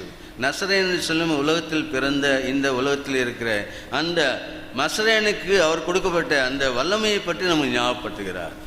நசரேயன் அவர் ஆண்டவராகிய இயேசு கிறிஸ்து உலகத்தின் பெயர். ஏனென்றால் அந்த ஊரில் அவர்கள் வாழ்ந்தபடினால அவருக்கு நசரேயனாகிய இயேசு கிறிஸ்துன்னு சொல்கிறார்கள். இன்னொரு காரால் சொல்லுகிறார்கள் அவர் நசரே விரதம் இருந்தாலும் சொல்லுகிறார்கள். எது எப்படி போனாலும் பரவாயில்லை, நசரேயனாகிய இயேசு என்று சொல்லப்படும் போது உங்களுக்கு எனக்கும் புரிந்து கொள்ளும்படியாக இந்த வார்த்தை கொடுக்கப்பட்டிருக்கிறது. ஏன் அவர் எப்படியாக இந்த உலகத்திலே மனிதனாக வாழ்ந்து அங்கே சொல்லப்பட்டது போல பரிசுத்த ஆவியினாலும் வல்லமையினால் அபிஷேகம் பண்ணப்பட்டாரோ, அதே போல நீங்களும் நானும் இதே பரிசுத்த ஆவியினாலும் வல்லமையினாலும் மனிதராகி நீங்களும் நானும் அபிஷேகம் பண்ணப்பெற முடியும். இந்த அபிஷேகத்தை பற்றி ரொம்பலாம் இன்னும் பேசுகிறாங்க. உங்களுக்கு ஞாபகம் இருக்கோ இல்லை தெரியல, ஒரு 3 வாரம் நாம் இந்த அபிஷேகத்தை பற்றி நாம் பார்த்தோம். ஆண்டவராகிய பரிசுத்த ஆவியானவர் எப்படியாக நமக்கு இந்த அபிஷேகத்தை கொடுக்கிறார் என்றும் அதனுடைய காரணம் என்ன, அதனுடைய பழக்க ஆரம்பிக்கிறது என்ன, எல்லாம் ஒரு நாள் பார்த்து உங்களுக்கு ஞாபகம் இருக்கும். அபிஷேகம் என்று சொல்லும்போது அவரெல்லாம் கேள்வியாக இருக்கிறது. ஒரு வார்த்தை மட்டும் சொல்லப்படும்போது ஆண்டவராகிய பரிசுத்த ஆவியானவருடைய அந்த பிரசனம் இருக்கிறது, அதை ஒருவர் இப்படியால் சொல்லுவார், இது ஆண்டவருடைய அபிஷேகம். அதாவது ஆண்டவராகிய பரிசுத்த ஆவியானவர் ஆட்கொள்ளப்படுவதே நான் அபிஷேகம் பெற்றதுக்கு அடையாளம். மற்றவங்க என்ன சொல்கிறார்களோ அப்படி நம்ம பேசுறது நமக்கு வேண்டாம், தேவையில்லை. ஆனால் நம்மளை பொறுத்தவரையிலும் நாம் இப்படியா சிந்தித்தோம் உங்களுக்கு ஞாபகம் இருக்கும். முக்கியமாக இந்த கருத்தை வைத்துக்கு தான் அன்றைக்கி நாம் தியானித்தோம். என்ன தியானித்தோம்? கர்த்தராகிய தேவனுடைய பிரசன்னம் எனக்குள்ளே அதிகமாக இருக்கிறது தான் அவருடைய அபிஷேகம், ஆண்டவராகிய பரிசுத்த ஆவியின் அபிஷேகம்னு நாம் பார்த்தோம். நீங்கள் 2ஆம் அதிகாரம் அப்போஸ்தலர் நடவடிக்கைகளில் பார்க்கும்போது அங்கே அவர்கள் அபிஷேகம் பண்ணப்படுகிறார்கள். எப்படி என்று பார்க்கும்போது ஆண்டவராகிய பரிசுத்த ஆவியின் எப்படியாக அக்கினிமயமான நாவுகள் கூட அவர்களுக்குள்ளே வந்து இறங்கி அவர்களை பலப்படுத்துகிறதை பார்க்கிறோம். உடனே அவர் என்ன செய்கிறார் நாம் பார்க்கிறோம். அங்கே என்ன நாம் பார்க்கிறோம்? அவர்கள் தேவனுடைய மகத்துவங்களை பேச ஆரம்பிக்கிறார் என்று பார்க்கிறோம். ஆகவே நமக்கு தெரிஞ்ச வேண்டிய என்ன, இங்கே சொல்லப்பட்டபடியாக ஆண்டவருடைய அந்த ஊழியம் எப்படியாக இருந்தது என்று பார்க்கும்போது பரிசுத்த ஆவியினாலும் வல்லமையினாலும் அபிஷேகம் பண்ணப்பட்டார். அதனால என்ன ஆகிறது? தேவன் அவனோடு கூட இருக்கிறார். இது கூட நாம் ஒரு தடவை இதே மாதிரி நாம் பார்த்துருக்கோம். ஆதி ஆகமத்திலேருந்து கடைசி வரை, அதாவது ஆண்டவராகிய இயேசு கிறிஸ்து வரை கூட நம்ம சொல்லலாம். எந்த பெரிய ஊழியக்காரன் எடுத்தாலும் இந்த ஒரு வார்த்தையை நீங்கள் கவனிக்கலாம். நாம் பார்த்தோம், இதெல்லாம் நம்ம தியானித்தோம், உங்களுக்கு ஞாபகம் இருக்கோ இல்லைன்னு தெரியாது. அப்ரஹாமுலேருந்து ஈசாக்கு எடுங்கள், யாக்கோபு எடுங்கள், யோசேப்பை எடுங்கள், மோசே எடுங்கள், யாரை எடுத்தாலும் பார்த்தா கூட கர்த்தர் அவனோடு கூட இருந்தோம்னா அவன் இப்படியா காரிய சித்தியில் ஆனான். இது 39 ஆதி 39:4 யோசேப்பை பற்றி சொல்லப்பட்ட வார்த்தை. 28:15 யாக்கோபை பற்றி சொல்லுகிறார். இப்படியாக நான் உன்னோடு கூட இருக்கிறதுனாலே உன்னைக்கு நான் புறப்பட்டதில் திருப்பி கொண்டு வந்தேன், பெரிய மனுஷனாக்குவேன் என்று யாக்கோபை சொல்லுகிறார். மோசேட்டு அதே தான் சொல்லுகிறார். இப்படியாக எல்லாத்தையும் பார்க்கும்போது ஆண்டவர் சொல்கிற வார்த்தை என்ன? நான் உன்னோடு கூட இருக்கிறபடினாலே நீ பெரிய மனுஷன், நீ அபிஷேகம் பண்ணப்பட்டவன், நீ என்னை போல எல்லா காரியங்களும் செய்ய வல்லவன், நீ அப்படியாக பரிசுத்தமாக வாழ வேண்டியவன். ஆண்டவராகிய பரிசுத்த வல்லமை உயிர்த்தெழுந்தவனை பெற்றுக்கொண்டு இங்கே ஆண்டவராகிய இயேசு கிறிஸ்து எப்படி வாழ்ந்தார்? நன்மை செய்கிறவரும் பிசாசின் வல்லமை பெற்ற அவரையும் குணமாக்குகிறாய் சுற்றி தெரிந்தார். ஆக அவர் என்ன செய்தார் என்று வாசிக்கிறோம். அங்கே சொல்லப்பட்ட வழியாக நன்மை செய்கிறவராக சுற்றி தெரிந்தார். ஆண்டவருடைய பரிசுத்தாவினுடைய வல்லமை பெற்றவர்கள், அபிஷேகம் பண்ணவர்கள் நன்மை செய்கிறதாக சுற்றி தருவார்கள். இது நமக்கு ஒரு பெரிய பாடம். நம்ம மேஜைக்கு போகிறோம், நான் நன்மை செய்து கொண்டிருக்கிறேனா? அது ரொம்ப அவசியம். நான் நன்மை செய்து தான் என்ன ஆண்டவரால் நான் மறுபடியும் பிறக்கப்பட்டேன், ஆண்டவராய் பசு எனக்குள்ள இருக்கிறார். இதுக்காக நான் நன்மை செய்கிறதா இருக்கணும். ஆண்டவராய் இயேசு கிறிஸ்து அப்படி இருந்தார். அங்கே எழுதப்பட்டபடியாக பரிசுத்தாவின் வல்லமையினாலும் தேவனோடு கூட இருந்தவரால் நன்மை செய்கிறதாக சுற்றி திரிந்தார். ஆக நீங்களும் நானும் அப்படி சுற்றி தர வேண்டியது அவசியம். நீங்கள் நானும் செய்ய வேண்டியது அவசியம். என்ன செய்யணும்? நன்மை செய்ய வேண்டும். நன்மை மாத்திரம் செய்ய பழகிக்கொள்வோம். பேதுரு 2 வார்த்தை எனக்கு இங்கே ஒன்று ஞாபகப்படுத்துகிற ஆண்டவர். பேதுரு 1ஆம் அதிகாரம் 1 பேதுரு 3ஆம் அதிகாரம் 9ஆம் வசனம். 1 பேதுரு 3ஆம் அதிகாரம் 9ஆம் வசனம். தீமைக்கு தீமையையும் உதாசனத்துக்கு உதாசனத்தையும் சரி கட்டாமல் அதற்கு பதிலாக நீங்கள் ஆசீர்வாதத்தை சுதந்திரித்துக் கொள்ளும்படி அழைக்கப்பட்டிருக்கிறீர்கள் என்று அறிந்து ஆசீர்வதியுங்கள். 10 கூட. ஜீவனை விரும்பி நல்ல நாட்களை காண வேண்டும் என்று இருக்கிறவன் பொல்லாப்புக்கு தன் நாவையும் கபடத்துக்கு தன் உதடுகளையும் விலக்கி காத்து பொல்லாப்பை விட்டு நீங்கி நன்மை செய்து சமாதானத்தை தேடி அதை பின்தொடர கடவன். அப்போஸ்தலனாகிய இங்கே பேதுரு மூலமாக நமக்கு கொடுக்கிற வார்த்தை, ஜீவனை விரும்பி நல்ல வாழ்க்கையை காண வேண்டும் என்புகிறவன் பொல்லாப்பை விட்டு நன்மை செய்து சமாதானத்தை தேடி அதை பின்தொடர கடவன். கர்த்தருடைய கண்கள் நீதிமான்களுமே நோக்கமாக இருக்கிறது, அவருடைய செவிகள் அவர்கள் வேண்டலுக்கு கவனமாக இருக்கிறது. ஆக நீங்கள் ஞாபகப்படுத்திக் கொள்ளலாம். 13ஆம் வசனம். நீங்கள் நன்மையை பின்பற்றானால் உங்களுக்கு தீமை செய்கிறவன் யார்? ஆகவே இன்னைக்கு ஆண்டவர் என்ன ஞாபகப்படுத்துகிறார்? அவருடைய ஊழியத்தை பற்றி சொல்லும்போது, ஆண்டவராக இயேசு ஊழியத்தை பற்றி சொல்லும்போது, நசரேயுள்ள இயேசு எப்படியா ஊழியம் செய்தார்? ஊழியம் செய்ததன் மூலமாக அவர் பரிசுத்தாவின் வல்லமையினாலும் ஆண்டவராக இயேசு வல்லமையினாலும் அபிஷேகம் பண்ணப்பட்டு அவர் தேவன் கூட இருந்து நன்மை செய்கிறவராக. இன்னொரு வார்த்தை, பிசாசின் வல்லமையில் ஆகப்பட்ட யாவரையும் குணமாக்கிறான் சுற்றி தெரிந்தார். உலகம் பூராவும் பிசாசின் கீழே தான் இருக்கிறது. அவர் இன்னும் ஆண்டவராக இயேசு அறியவில்லை.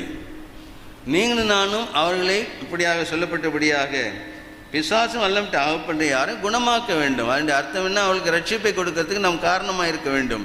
அவளுக்கு ஆண்டவருடைய வார்த்தையை அறிவிக்க வேண்டும். இது நம்முடைய முக்கியமான கடமை. ஆண்டவர் போகும்போது சொன்ன வார்த்தை உங்களுக்கு தெரியும். மத்தேயு 28:19 சொன்னார், உலகெங்கும் போய் தேவனுடைய ராஜ்யத்தை சொல்லி அவர்களை என்ன பண்ணணும்னு சொன்னார்? சீஷர்களாய் மாற்றுங்கன்னு சொன்னார். ஆகவே அவருடைய பிரசங்கம் பண்ண வேண்டும், அவரை பற்றி சொல்ல வேண்டும், சீஷர்களாய் மாற்ற வேண்டியது நம்முடைய முக்கியமான கடமை. இப்போ கொரோனா வந்திருக்கு, என்னால் ஒன்றும் செய்ய முடியல, உண்மைதான், செய்ய முடியாது தான். ஆனால் அதுக்கு முன்னாலே இருந்த காலம் என்ன செய்தோம்? பரவாயில்ல. இனிமேலாவது ஆண்டவர்கிட்ட கேட்கலாம், ஆண்டவரே பெத்தேல் குடும்பமாக நான் தனிப்பட்ட விதத்தில் நான் எப்படியாக பிசாசிலே குணம் இருக்கிறவர்களை ஆகப்பட்டவர்களை எனக்கு குணமாக்க எனக்கு என்ன செய்ய வேண்டும் சொல்லிக் கொடு. நம்ம கேட்டு நாம் செய்ய வேண்டியது நம்முடைய முக்கியமான கடமை. ஆண்டவர் செய்திருக்கிறார். அவர் காலத்தில் அவர் செய்து தான் நம்ம ஞாபகப்பட்ட. ஆகவே அவருடைய அந்த ஊழியத்தை பற்றி நமக்கு இப்படியாக சொல்லப்படுகிறது. அடுத்தபடியாக பார்க்கும்போது அவருடைய சோதனையை பற்றி நாம் வாசிக்கிறோம். மத்தேயு சுவிசேஷம் 4ஆம் அதிகாரம். மத்தேயு சுவிசேஷம் 4ஆம் அதிகாரம் 1ஆம் வசனம். மத்தேயு 4ஆம் அதிகாரம் 1ஆம் வசனம். அப்பொழுது இயேசு பிசாசினால் சோதிக்கப்படுவதற்கு ஆவியானவராலே வனாந்திரத்துக்கு கொண்டு போகப்பட்டார்.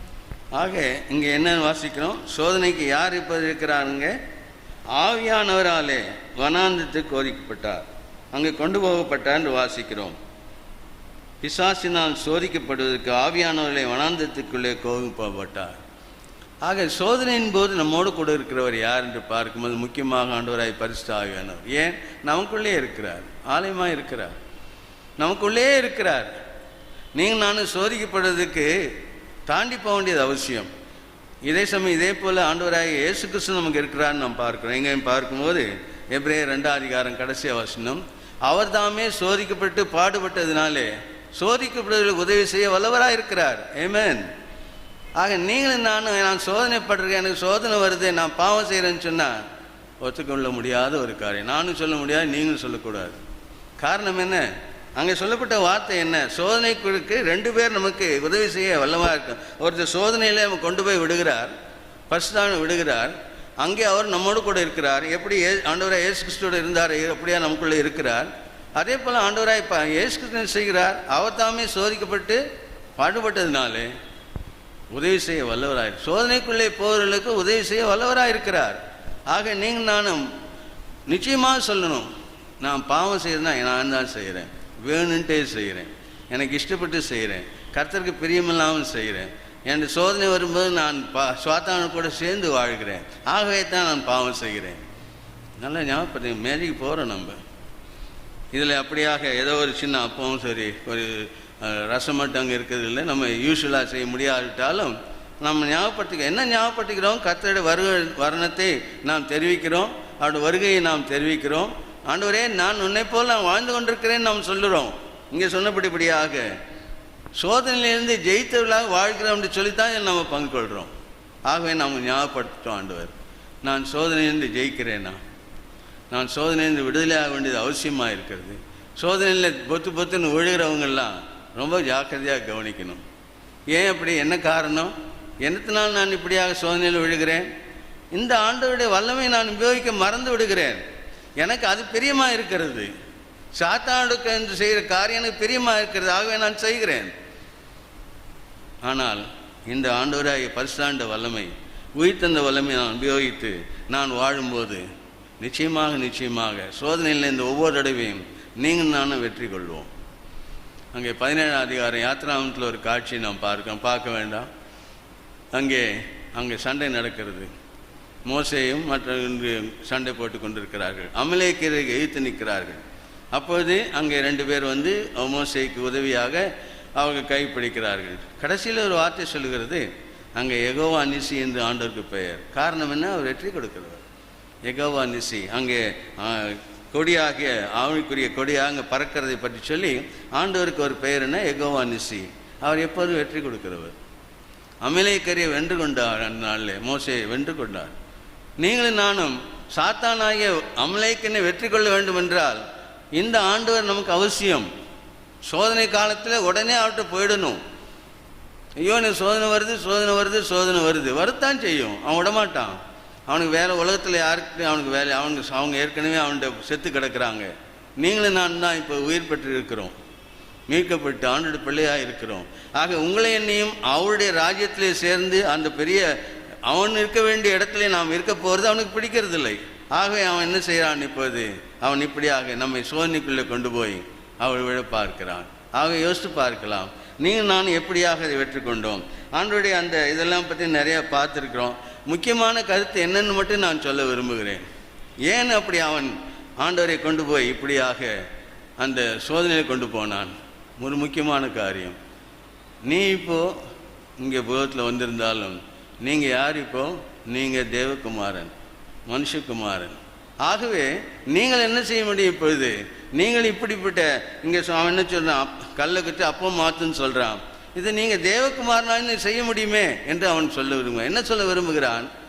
நீங்கள் ஆண்டவராகிய பிதாவை விட்டு உங்களுடைய வல்லமையை உபயோகப்படுத்தி நீங்கள் இப்படியாக மாற்றுங்க என்று அவனுக்கு சோதனை கொடுக்கிறான். ஆண்டவராகிய தேவன் நம்ம 10ஆம் அதிகாரம் வாசித்தோம், யோவான் 10 வாசித்தோம். அதில் என்ன வாசிக்கிறோம்? ஆண்டவர் சொல்கிறார், நானும் பிதாவும் ஒன்றாக இருக்கிறோம். நமக்கு சொல்லப்பட்டபடியாக முக்கியமாக அடிக்கடி நம்ம ஒரு வசனம் வாசிப்போம். யோவான் 17ஆம் அதிகாரம் 22ஆம் வசனம் 23 என்ன சொல்கிறது? ஆண்டவரே, நீனும் நாயும் உலகத்தோற்றத்துக்கு முன்பாக மகிமையிலே நீங்கள் நான் ஒன்றாக இருந்தோம். நானும் நீ ஒன்றாக இருந்ததுக்கு அந்த மகிமை காரணம். அப்படிப்பட்ட ஒன்றாக இருக்கிறதுக்கான மகிமையை நான் இவர்களுக்கு கொடுத்தேன். இவர்களும் ஒன்றாக இருக்கும்படியாக நீரும் நானும் ஒன்றாக இருந்த மகிமையை நான் இவர்களுக்கு கொடுத்தேன் ஆண்டவர் சொல்லுகிறார். அந்த மகிமையை தான் இப்போது அவன் சொல்கிறான்.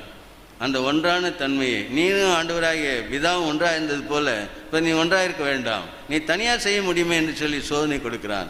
அப்போ தான் ஆண்டவர் என்ன சொல்கிறார் நமக்கு தெரியும், நம்ம அதை பார்க்க வேண்டாம். அந்த அர்த்தம் என்ன? உங்களுக்கு எனக்கு அதுதான். நீங்கள் நானும் பாவம் செய்யும்போது அதுதான் செய்கிறோம். ஆண்டவருடைய அந்த பிரியத்திலிருந்து விலகி சாத்தான் சொல்கிற காரியத்தை கேட்டுக்கொண்டு அவனோடு கூட வாழ்கிறதுனாலே நாம் அந்த பாவம் செய்கிறோம். அவருக்கு பிரியமில்லாதே நாம் செய்கிறோம். காரணம் என்ன? அந்த வல்லமையை உபயோகிக்க மறந்து போகிறோம். நமக்குள்ளே ஆண்டவராய் பரிசுத்தமாக இருக்கிறது மறந்து போகிறோம். நாம் மறந்து போகிறதுனால நீங்களும் நானும் நம்முடைய இஷ்டப்படியாக நமக்கு பிரியமானதை, ஆண்டவருக்கு பிரியமில்லாததை, ஆண்டவர் கொடுத்த அந்த வல்லமையை உபயோகிக்காதபடிக்கு நீங்களும் நானும் இந்த பாவத்தில் அனாவசியமாக விழுகிறோம். யோசிச்சு பார்க்கலாம். மேஜைக்கு போகிறோம், நான் செய்கிற காரியங்கள்லாம் ஆண்டவருக்கு பிரியமாக இருக்கிறதா? இது ரொம்ப கேள்வி. அதுதான் அவன் செய்ய விரும்புகிறான். ஆண்டவராக இயேசு கிறிஸ்து அந்த சோதனைக்கு உட்படுத்தும் போது என்ன சொல்ல விரும்புகிறான்? நீ தனியாக வேலை செய்ப்பா, உனக்கு தான் வல்லமை இருக்குதே. யாரை சொன்னால்? ஆண்டவராக இயேசு கிறிஸ்து சொன்னான். இப்போ உங்களே என்ன சொல்கிறான்?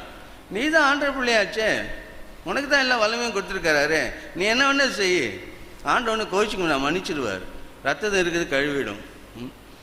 நம்ம இஷ்டத்துக்கு பாவம் செஞ்சுட்டே இருக்கலாமா? அங்கே எழுதியிருக்குது, ரோமர் 6ஆம் அதிகாரம் ஆரம்பிக்க. இங்கிலீஷ் ரொம்ப அழகு, காட் ஃபார்பிட். கூடாது, தொடர்ந்து அந்த பாவம் செய்யக்கூடாது. அந்த வல்லமை கொடுக்கப்பட்டிருக்கு, உணர்ந்திருக்கணும். நீங்கள் நானும் ஆண்டோடைய பிள்ளை என்ற உணர்வு இருக்கணும். நானும் நீங்கள் பாவம் செய்யக்கூடாதுன்ற அந்த பிரியம் இருக்கணும். ஆண்டுக்கு நான் பிரியமாக மாற்ற நடக்கணும் என்று சாத்தானு பிரியமாக நடக்கக்கூடாதுன்ற எண்ணம் இருக்கணும். அப்படிப்பட்டவங்களுக்கு தான் இந்த மேஜை. ஆக நீங்கள் நான் யோசிக்கலாம், நான் எப்படி இருக்கிறேன்னு சொல்லி அதுபடி யோசிக்கலாம். இன்னொரு வார்த்தையை வாசி நாம் போகலாம். யோவான் சுவிசேஷம் 20 அதிகாரம் 22 வசனம். யோவான் 20 அதிகாரம் 22 வசனம். யோவான் சுவிசேஷம் 20 அதிகாரம் 22 வசனம். அவர்கள் மேல் ஊதி பரிசுத்த ஆவியை பெற்றுக்கொள்ளுங்கள். எவர்களுடைய பாவங்களை மன்னிக்கிறீர்களோ அவர்கள் மேல் ஊதி பரிசுத்த ஆவியை பெற்றுக்கொள்ளுங்கள். யாருடைய நாம் பார்க்குறோம்? உயிர்த்தெழுந்த வல்லமையில் ஆண்டவர் அந்த மேல் அறையிலே பயத்தில் இருக்கிற அந்த அந்த சீஷர்களுக்கு அவர் காட்சி கொடுத்து முதல்ல அவர் சொல்லுகிற வார்த்தை என்ன? உங்களுக்கு சமாதானம். 19ஆம் வருஷம் கடைசி பாகம். இப்போது என்ன அவர் சொல்லுகிறார்? அவர்கள் மேல் ஊதி பரிசுத்த ஆவியை பெற்றுக்கொள்ளுங்கள். எதுக்காக அவர் சொல்லுகிறார்? பரிசுத்த ஆவியை பெற்றுக்கொள்ளுங்கள். அதை வைத்துத்தான் அவர்களால் செய்ய முடியும், ஊழியத்தை செய்ய முடியும், காரியத்தை செய்ய முடியும். இந்த ஆண்டவராய் பரிசுத்தம் இல்லை என்றால் அப்போஸ்தலர் நடவடிக்கைகள் நமக்கு இருந்து பிரயோஜனம் இல்லை, அது வெறும் பேப்பராக தான் இருக்கும். ஆகவே ஆண்டவராய் பரிசுத்தாவினை பற்றி 2ஆம் அப்போஸ்தலர் வாசிக்கிறோம். எப்படியாக அவர் கிரியை செய்தார்னு சொல்லி ஆண்டவரை நமக்கு எழுதி வச்சுக்க நாம் பார்க்கிறோம். ஆண்டவரை ஊதி அவர் பெற்றுக்கொள்ளுங்க என்று சொல்கிறார். அங்கே அப்போஸ்தலர் நடவடிக்கைகள் 1ஆம் அதிகாரம் 4ஆம் வசனம். அன்றியும் அவர் அவளுடனே கூடி வந்திருக்கும் போது அவர்களை நோக்கி, யோவான் ஜலத்தினாலே ஞானஸ்தானம் கொடுத்தான், நீங்கள் சில நாளுக்குள்ளே பரிசுத்தாவின் ஞானஸ்தானம் பெறுவீர்கள். இங்கே சொல்கிறாங்க, மூல பாஷையில் இப்படியாக ஒரு வார்த்தை உபயோகப்படுத்தப்படுகிறது. பேப்டிஸ்டே செஸ்டே அப்படின்னு ஒரு வார்த்தை வருகிறது. அங்கே சொல்லப்பட்ட வார்த்தை, அங்கே ஞானஸ்தானம் கொடுத்தான், சில நாட்களே பரிசுத்தான ஞானஸ்தானம் பெறுகின்ற வார்த்தைக்கு இந்த வார்த்தை நான் சொன்னது ஞாபகப்படுத்தப்படுகிறது. அந்த அர்த்தம் என்ன? ஒரே தடவை ஒரே ஒரு மாத்திரம் ஆண்டவராய் பரிசுத்தாவினர் நீங்கள் பெறுவீர்கள். ஏன் இது ஆண்டவர் ஞாபகப்படுத்துகிறார்? காரணம் என்ன? இப்போ உலகத்தில் பயங்கரமான உபதேசம் வந்து கொண்டிருக்கிறது. நீ பெறலையா, அபிஷேகம் பெறலையா, அடிக்கடி அபிஷேகம் பெறணும், இப்படி வார்த்தைகள்லாம் இருக்குது. நம்ம அதை பற்றி பேச நேரம் இல்லை. ஆனால் புரிந்து கொள்ள வேண்டியது என்ன? ஒரே ஒரு தடவை மாத்திரம்தான் ஆண்டவராய் பரிசுத்தாவினர் இந்த பூமிக்கு வந்தார். உங்களுக்கு எனக்கும் ஞானஸ்தானம் கொடுக்கும்போது ஒரே ஒரு இடைத்தான் இந்த அபிஷேகம் கொடுத்து ஆண்டவர் நமக்கு மீட்பை கொடுத்தார். ஆக நீங்கள் நானே இது புரிந்து கொண்டு, அவர் என்னோடு எப்போது இருக்கிறார், என்றைக்கு உங்களோடு இருக்க முடியாத சத்தியாவிய வேறொரு தேற்றுவா உங்களுக்கு கொடுப்பேன். அதான் அவர் சொன்னார். அந்த சத்திய ஆவியாக வேறொரு தேற்றுவானும் கொடுக்கப்பட்டிருக்கிறார். அது எப்படி இங்கே சொல்லப்பட்டது? ஒரே ஒரு இடை கொடுத்தார். அதுதான் அப்போஸ்தலர் 2ஆம் அதிகாரத்தில் வருகிறது. அவர் உங்களுக்கு எனக்கு ஒரே இடை கொடுக்கப்பட்டார். ஆக அபிஷேகம் முழுதுமாக வந்து விட்டது. நம்ம இதை பற்றி ரொம்ப பார்த்துருக்கோம். நான் திருப்பி பார்க்க விரும்பலை. கிட்ட 3 வாரம் நான் அது அபிஷேகத்தை பற்றி பார்த்தோம். ஆக என்ன நமக்கு சொல்ல வருகிறது? இன்றைக்கி ஆண்டவர் ஞாபகப்படுத்த விரும்புகிறார். ஆண்டவராய பரிசுத்தான மறந்தே போயிட்டோம். அதிகமாக அவருடைய நாம் என்ன பண்ணுறதில்லை, சலக்கண்ணை செய்கிறதில்லை, அவரோடு கூட வாழ்கிறதில்லை, அவரோடு கேட்கறதில்லை, அவருக்கு கீழ்ப்படுகிறதில்லை.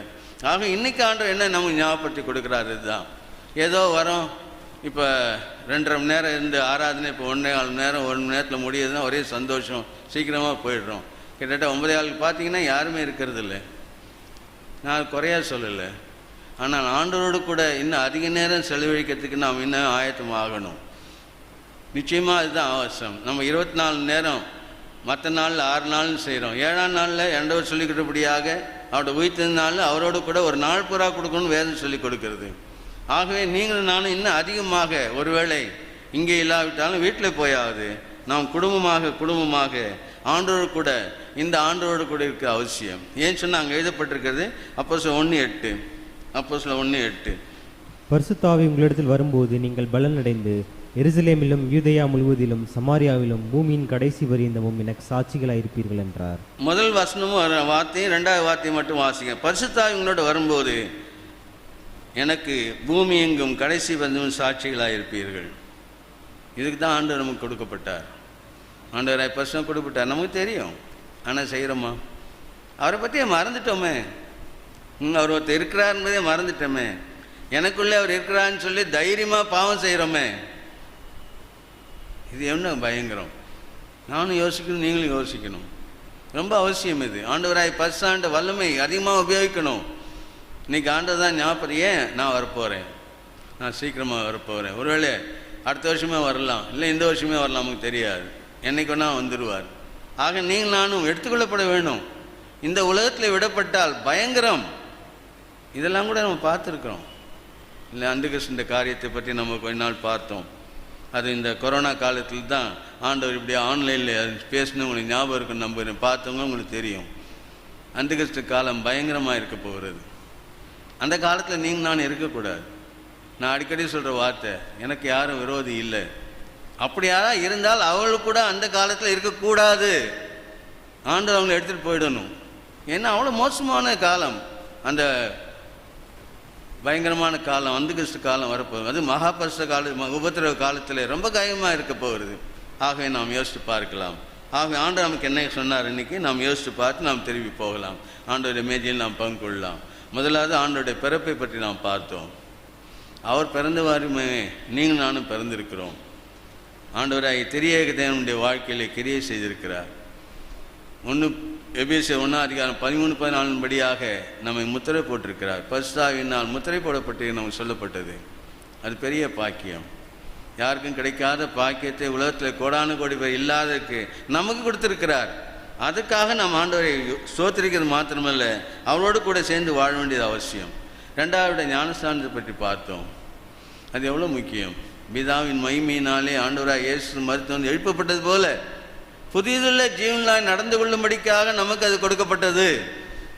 அப்படி நடக்கிறேன்னா, புதியதுள்ள ஜீவனாக நடக்கிறேன்னா, பழைய மனுஷனாக நடக்கிறேன், இன்னும் அதிகமாக மோசமாக நடக்கிறேன்னா, மேஜைக்கு போகிறோம். நம்ம யோசித்து பார்க்கலாம். ஆண்டோட ஒப்பு கொடுக்கலாம். ஆண்டவரே இப்படி நடத்துக்கிட்டு எப்படி என்னவா இருக்கேன் எனக்கு உங்களுக்கு தெரியும். ஆகவே நான் என்ன செய்கிறேன்னு ஒப்பு கொடுக்குறேன். என்னை மன்னி ஆண்டவரே, என்னுடைய பாவங்களை இனிமேல் நான் அப்படி செய்யாதபடிக்கு நான் இன்னும் அதிகமாக உம்மோடு கூட இருந்து நீர் சொல்கிறபடி உம்முடைய பிரியப்படி நடக்க எனக்கு கட்டுத்தாருன்னு சொல்லி நம்ம கேட்கலாம். மூன்றாவது அவருடைய ஊழியத்தை பற்றி பார்த்தோம். நசரேயனாகிய இயேசு கிறிஸ்துவை ஆண்டவரை என்ன பண்ணினார்? ஆவியினாலும் வல்லமையினாலும் நிரப்பினார். அவர் தேவனோடு கூட இருந்தபடினாலே அவர் உலகம் நன்மை செய்கிறார், சுற்றி திறந்தார். ஆக நீங்கள் நான் அதைத்தான் செய்யணும். இப்போ வல்லமையால் நிரப்பப்படணும்.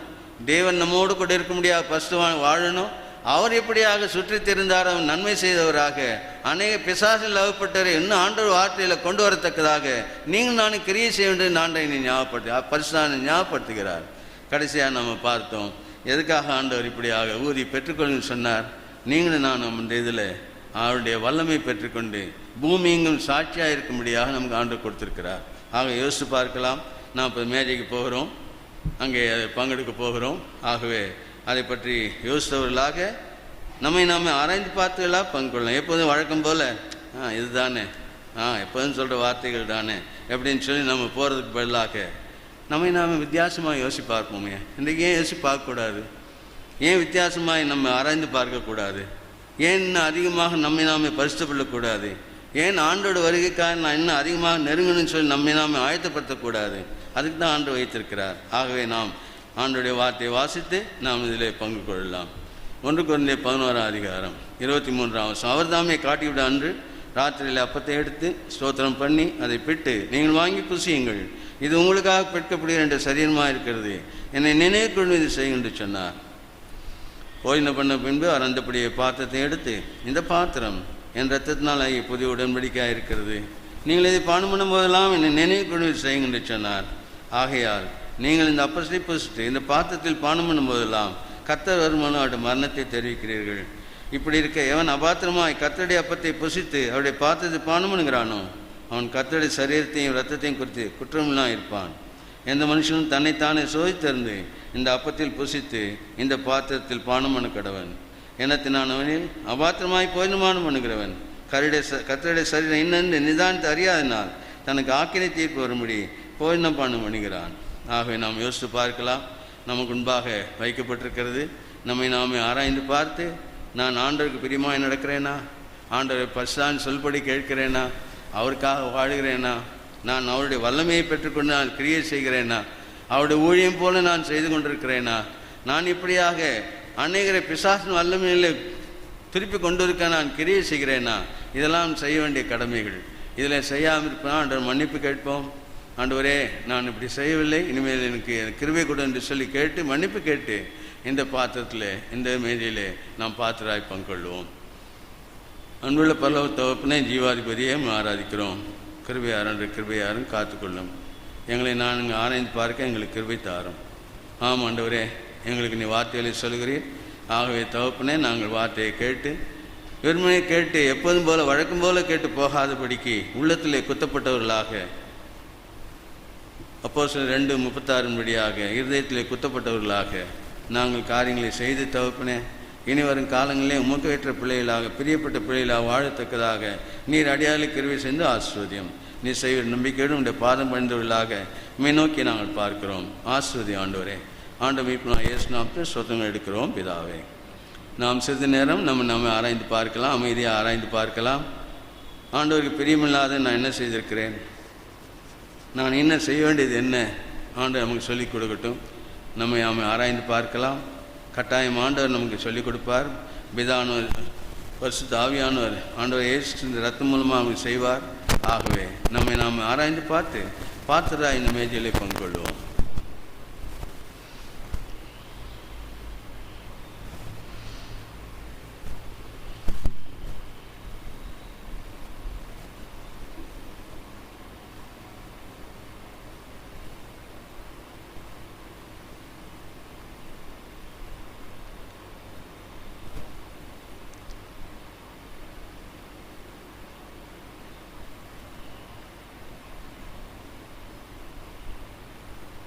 This.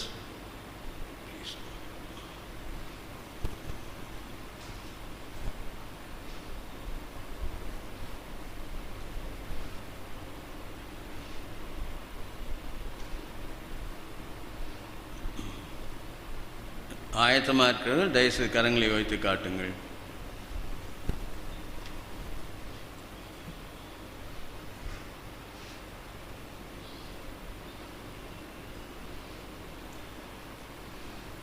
தயவுசெய்து உயர்த்தி காட்டுங்கள். வரும்போது மட்டும் தொட வேண்டாம்.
அப்பம் யாருக்காவது வரவில்லை என்றால் தயவுசெய்து கரங்களை ஒத்தி காட்டுவோம்.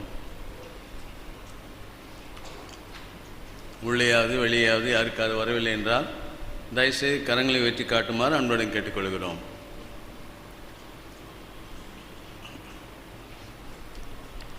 தகப்பனே என்று பாதம் நிற்கிறோம். இந்த கிருபைக்காக நன்றி சொல்கிறோம். நீர் எங்களுடைய தகப்பன் மாத்திரமல்ல, எங்களுடைய மீட்பர், எங்களுடைய எஜமான். ஆராதிக்கிறோம். உடைய மேஜையிலே பங்கொள்ள முடியாது எங்களுக்கு கொடுத்த கிருபைக்காக ஸ்தோத்திரம். பாத்திராய் பங்கெடுத்த ஒருக்காக நன்றி சொல்கிறோம். ஆண்டவரே, விலகிற்கொள்ளுக்காக ஜெபிக்கிறோம். சீக்கிரமாய் தங்களுடைய காரியங்களை சரி செய்து பங்கெடுக்கத்தக்கதாக கட்டளையிடும். அபாத்திரமாக யாராவது பங்கேற்பாங்க அவர்களுக்காக மன்னிப்பு கேட்கிறோம். கிருபையாயிரும். தங்களுடைய தவறை உணர்ந்து தவிர்ப்பினே ஆண்டவருடைய காரியத்தில் இன்னும் ஜாக்கிரதையாக இருந்து வாழ அவர்களுக்கு கடிதம் மறுபடியும் நம்மோடு கூட சேர்ந்து வாழ்ந்து பங்கெடுத்தக்கதாக கட்டளையிடணுமா கெஞ்சுகிறோம். இரக்கமாயிரும். இந்த வருகையை ஞாபகப்படுத்துகிறீர். ஆராதிக்கிறோம் ஐயா. சீக்கிரமாக வரப்போகிறீர். ஆகவே அதுக்காக நாங்கள் ஆயத்தப்பட முடியாது இந்த மேஜை நீ வைத்தீர். அதை நாங்கள் பாத்திராய் பங்கொண்டதுக்காக நன்றி சொல்கிறோம். சீக்கிரமாக ஆண்டவரே நீ வாரும் என்று கெஞ்சுகிறோம். நீர் வந்து இந்த உலகத்தினுடைய எல்லா பாடுகளையும் விட்டு நம்மோடு கூட நித்தியமாக வாழத்தக்கதாக நீங்கள் கொடுக்க வேண்டுமா கெஞ்சுகிறோம். காத்துக்கொள்ளும். பெத்தேல் குடும்பத்தை முழுதுமாக கரங்களை பிடிக்கிறோம். ஆசீர்வதி ஆண்டவரே. பெத்தேல் குடும்பத்தில் எல்லாரையும் ஆசீர்வதித்து ஆவிக்குரிய உலகத்துக்குரிய எல்லா ஆசீர்வாதங்களையும் பெற்று வாழத்தக்கதாக கட்டளையிடும். நீர் செய்வீர் நம்பிக்கை நோக்கி பார்க்கிறோம். முக்கியமாக கொரோனா வராபடி தடுத்து போடும். அவருடைய கையின் பிரயாசம் ஆசீர்வதித்து நல்ல வருமானம் கிடைக்கத்தக்கதாக, கடன் என்பது இல்லாமல் வாழத்தக்கதாக அவர்களுக்கு வேண்டிய கிருபை தந்து காத்துக்கொள்ளும். நீரே அவருடைய செய்யும் தொழிலோ வேலையோ வியாபாரமோ எதுவாக இருந்தாலும் ஆசீர்வதி ஆண்டவரே. நல்லபடியாக வாழ கட்டளையிடும். நீரை பொறுப்பிடும். அப்படிப்பட்ட நேரத்தில் கொரோனா வராதபடிக்கு தடுத்து போடும். கிருபையாயிரும் காத்துக்கொள்ள வேண்டுமா கெஞ்சுகிறோம். ஆசீர்வதியும். வியாதியஸ்தில் கூட ஞாபகப்படுத்துகிறோம். அவர்களுக்கு வேண்டிய சுகத்தையும் மேலத்தையும் கட்டளையிடும். ஜிம்முக்காகவும் சிந்துக்காகவும் ஜபிக்கிறோம். பிள்ளைகளை காத்துக்கொள்ளும். நல்ல சுகத்தையும் மேலத்தையும் கட்டளையிடும். கிருபையாரும் பிரதிபா பிரதிஷாவை ஆண்டவரை நடக்கச்சே போரின் நம்பிக்கையோடு நோக்கி பார்க்கும். இரக்கமாயிரும். செல்வமணிக்காக லேயாளுக்காக ஜபிக்கும். நல்ல சுகபலன் தாரும். ஆண்டவரே இவர்களுக்கு வேண்டிய கிருபை தந்து காத்துக்கொள்ளும்.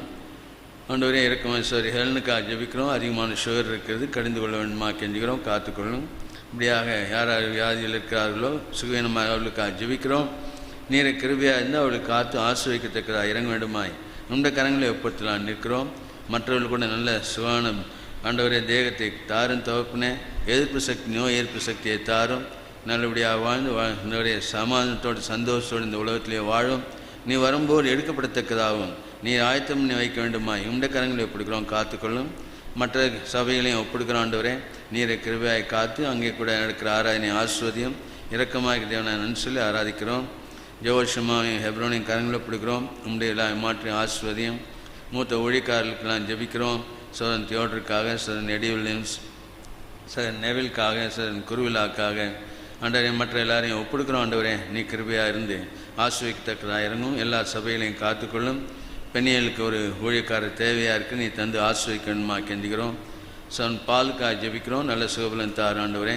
கால் வெட்டப்பட்டிருக்கிறது, திருப்பியும் ஆர்டிஃபிஷியலுக்கு வைக்க வேண்டியிருக்கிறது. அதுக்கு நீ கிருபையாக செய்து தவப்பினே சீக்கிரமாக வைத்து நல்லபடியாக நடந்து மறுபடியும் ஊழியத்தை செய்யத்தக்கதாக நீ கிருபை புரிய நம்பிக்கை நோக்கி பார்க்கிறோம். வேறு யார் யார் ஆண்டவரே எப்படியாக வியாதி இருக்கா அவர்களுக்காக ஜெபிக்கிறோம். நல்ல சுகபலன் தந்து ஆசீர்வாதத்தை கட்டளிடும். நீ பெரிய காரியம் செய்ய நம்பிக்கையோடு இங்கே வந்திருக்க ஒவ்வொருக்கும் வேண்டிய சுகத்தையும் பலத்தையும் குறிப்பாக மனதில் நல்ல சந்தோஷமானத்தையும் அமைதியும் கட்டளிட்டு ஆசீர்வாதத்தை கட்டளிடணும் என்றும் எங்களுடைய சிறு பிள்ளைகளுக்காகவும் வயதோர்களுக்காகவும் ஜெபிக்கிறோம். அவர்களுக்கு கூட தவப்பினை நீ கூட இருந்து எல்லாம் பாதுகாப்பு கட்டளையிட்டு ஆசீர்வாதத்தை கட்டளையிடும் என்று எங்களை மட்டுமாக ஒப்புவத்துள்ளாக நிற்கிறோம். நாட்டுக்காக ஜெபிக்கிறோம். நாட்டை காத்துக்கொள்ளும். பிரதமருக்காக மற்றவர்களெலாம் ஞாபகப்படுத்துகிறோம். நீரை அவர்களும் ஆண்டோடைய இருந்து தவப்பின உங்களுடைய ஊழியத்தை செய்ய, நாட்டை காப்பாற்ற, நாட்டு மக்கள் சந்தோஷமாக வாழ நீ கிருபை தர வேண்டுமா கெஞ்சுகிறோம். காத்துக்கொள்ளும். இப்படியா எல்லாத்துக்கும் நன்மைந்திருக்கிறோம். நீரை கிருபையாக காத்து ஆசிர்வதிக்கத்தக்கதாக இறங்க வேண்டும் என்று எங்களை மட்டுமா ஒப்புவத்துள்ளாக ஆண்டவன் இப்போ நான் இயேசு நாமத்தை சோத்தம் எடுக்கிறோம் பிதாவே. இப்போ ஒரு பாடல் பாடப்படும். கர்த்தருக்கு சொந்தமானவர்கள் கர்த்தருக்கு பொருளால் ஆராதனை செய்யலாம்.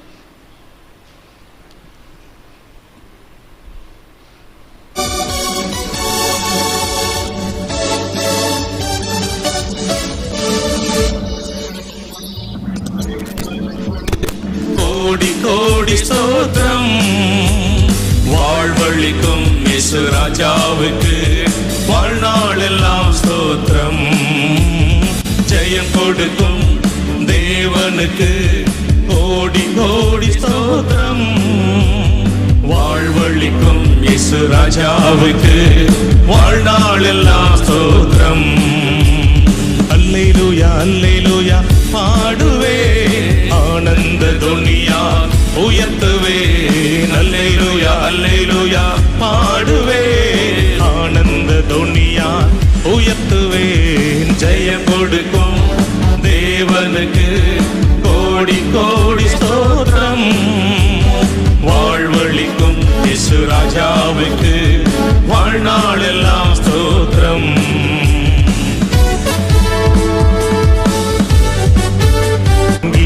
நடத்துவார் நீதியின் கரத்தினார் தாங்கியே நடத்துவார். கர்த்தரே என்பலன் எதற்குமே அஞ்சிடே. கர்த்தரே என்பலன் எதற்குமே அஞ்சிடே. ஜெயம் கொடுக்கும் தேவனுக்கு கோடி கோடி ஸ்தோத்திரம். வாழ்வழிக்கும் இயேசு ராஜாவுக்கு ராஜாவுக்கு வாழ்நாளெல்லாம் ஸ்தோத்திரம்.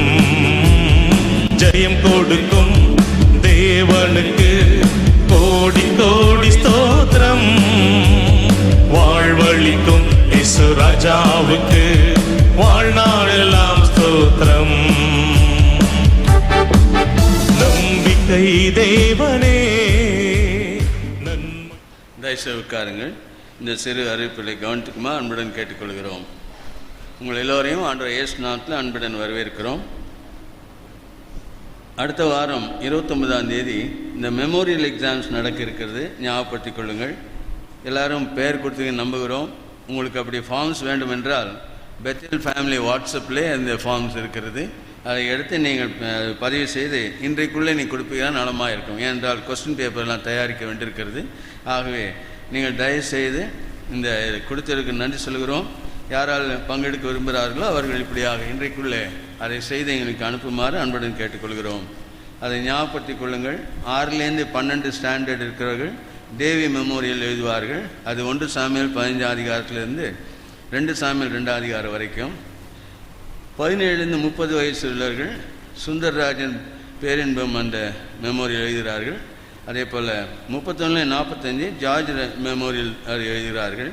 45க்கு மேலே இருக்கிறவர் சிவசாமி மெமோரியல். எல்லாருக்கும் 2 சாமியல் கொடுக்கப்பட்டிருக்கிறது. ஆகவே தயவுசெய்து படித்திருப்பீங்க நம்புகிறோம். அடுத்த வாரம் 29ஆம் தேதி இப்படியாக இங்கே அந்த பரீட்சை இருக்கிறது. காலை 10:30லேருந்து 11 வரைக்கும். ஆகவே அதுக்கு ஆயத்தமாக வருவீங்கன்னா அன்பு நலமாக இருக்கும். ஞாபகப்படுத்திக் கொள்ளுங்கள். இப்படிப்பட்டதில் அது எழுதுவது முக்கியம். ஏனென்றால் நம்ம அதிகமாக வாசிக்கிறோம், அந்த பகுதியை வாசிக்கிறோம், நமக்கு நலமாக இருக்கும். ஆகவே உங்களை அன்புடன் கேட்டுக்கொள்கிறோம். எல்லோரும் பங்குண்டால் மிகவும் நலமாக இருக்கும். ஆகவே நிறைய பேர் பேர் கொடுத்துருக்கிறீர்கள். இன்றைக்கு கூட நீங்கள் கடைசியாக இன்றைக்குள்ளே போகிறதுக்குள்ளே கூட நீங்கள் எங்கள்கிட்ட சொன்னாலும் சரி, இல்லை போய் நீங்கள் பார்த்து எங்களுக்கு வாட்ஸ்அப்பில் அனுப்பினாலும் சரி. ஆகவே நீங்கள் ஆயத்தமாகுங்கள். அடுத்த வாரம் காலை 10:30லேருந்து 11 வரைக்கும் இந்த மெமோரியல் எக்ஸாம்ஸ் இருக்கிறது. சொல்லப்பட்டபடியாக நடக்கும். ஞாபகப்படுத்தி கொண்டு வருமாறு கேட்டுக்கொள்கிறோம். தயவுசெய்து பாலுக்காய் ஜெபியுங்கள். அவருக்கு இந்த கால் வைக்கிறது ஆரம்பமாகிறதுன்னு சொல்லி அன்றைக்கி சொன்னார். ஆகவே சீக்கிரமாக செய்வார்கள். தயவுசெய்து ஜெபியுங்கள். நல்லபடியாக அமைந்து அவன் திரும்பவும் தன்னுடைய ஊழியத்தை செய்ய முடியும், ஆண்டு கிரியை செய்ய முடியாக தயவுசெய்து ஜெபிக்குமாறு நம்முடன் கேட்டுக்கொள்கிறோம்.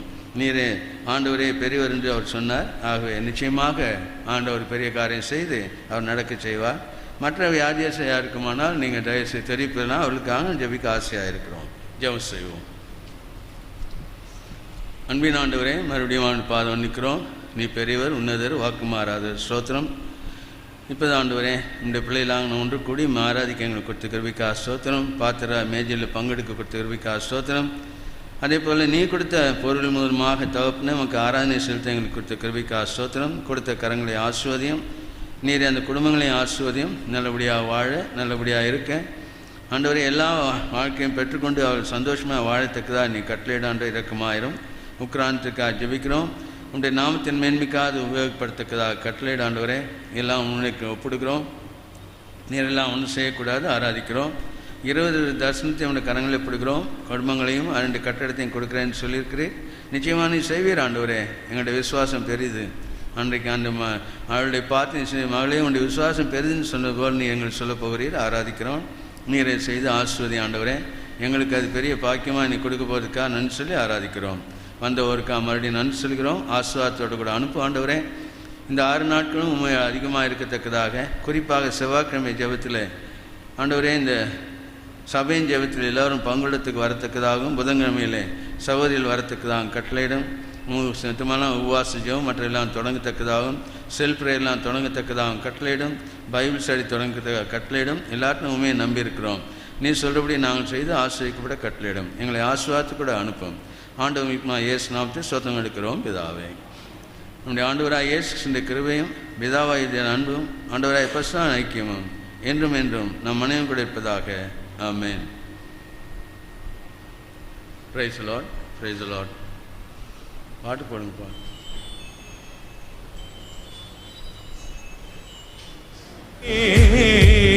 நன்மைகள் அளிப்பவர், வார்த்தையை அனுப்பியே மகிமை படுத்துவான். வார்த்தையை அனுப்பியே மகிமைப்படுத்துவார். ஜெயம் கொடுக்கும் தேவனுக்கு கோடி கோடி ஸ்தோத்திரம். வாழ்வழிக்கும் இயேசு ராஜாவுக்கு வாழ்நாளெல்லாம் ஸ்தோத்திரம். ஜெயம் கொடுக்கும் தேவனுக்கு கோடி கோடி ஸ்தோத்திரம். வாழ்வழிக்கும் இயேசு ராஜாவுக்கு வாழ்நாளெல்லாம் ஸ்தோத்திரம். உண்மை தேவனே உருக்கம் நிறைந்தவர். உண்மை தேவனே உருக்கம் நிறைந்தவர். என்னையும் காப்பவர் உறங்குவதில்லையே. என்னையும் காப்பவர் உறங்குவதில்லையே. ஜெயம் கொடுக்கும் தேவனுக்கு கோடி கோடி ஸ்தோத்திரம். வாழ்வழிக்கும் இயேசு ராஜாவுக்கு வாழ்நாளெல்லாம் ஸ்தோத்திரம். ஜெயம் கொடுக்கும் தேவனுக்கு கோடி கோடி ஸ்தோத்திரம். வாழ்வழிக்கும் இயேசு ராஜாவுக்கு வாழ்நாளெல்லாம் ஸ்தோத்திரம்.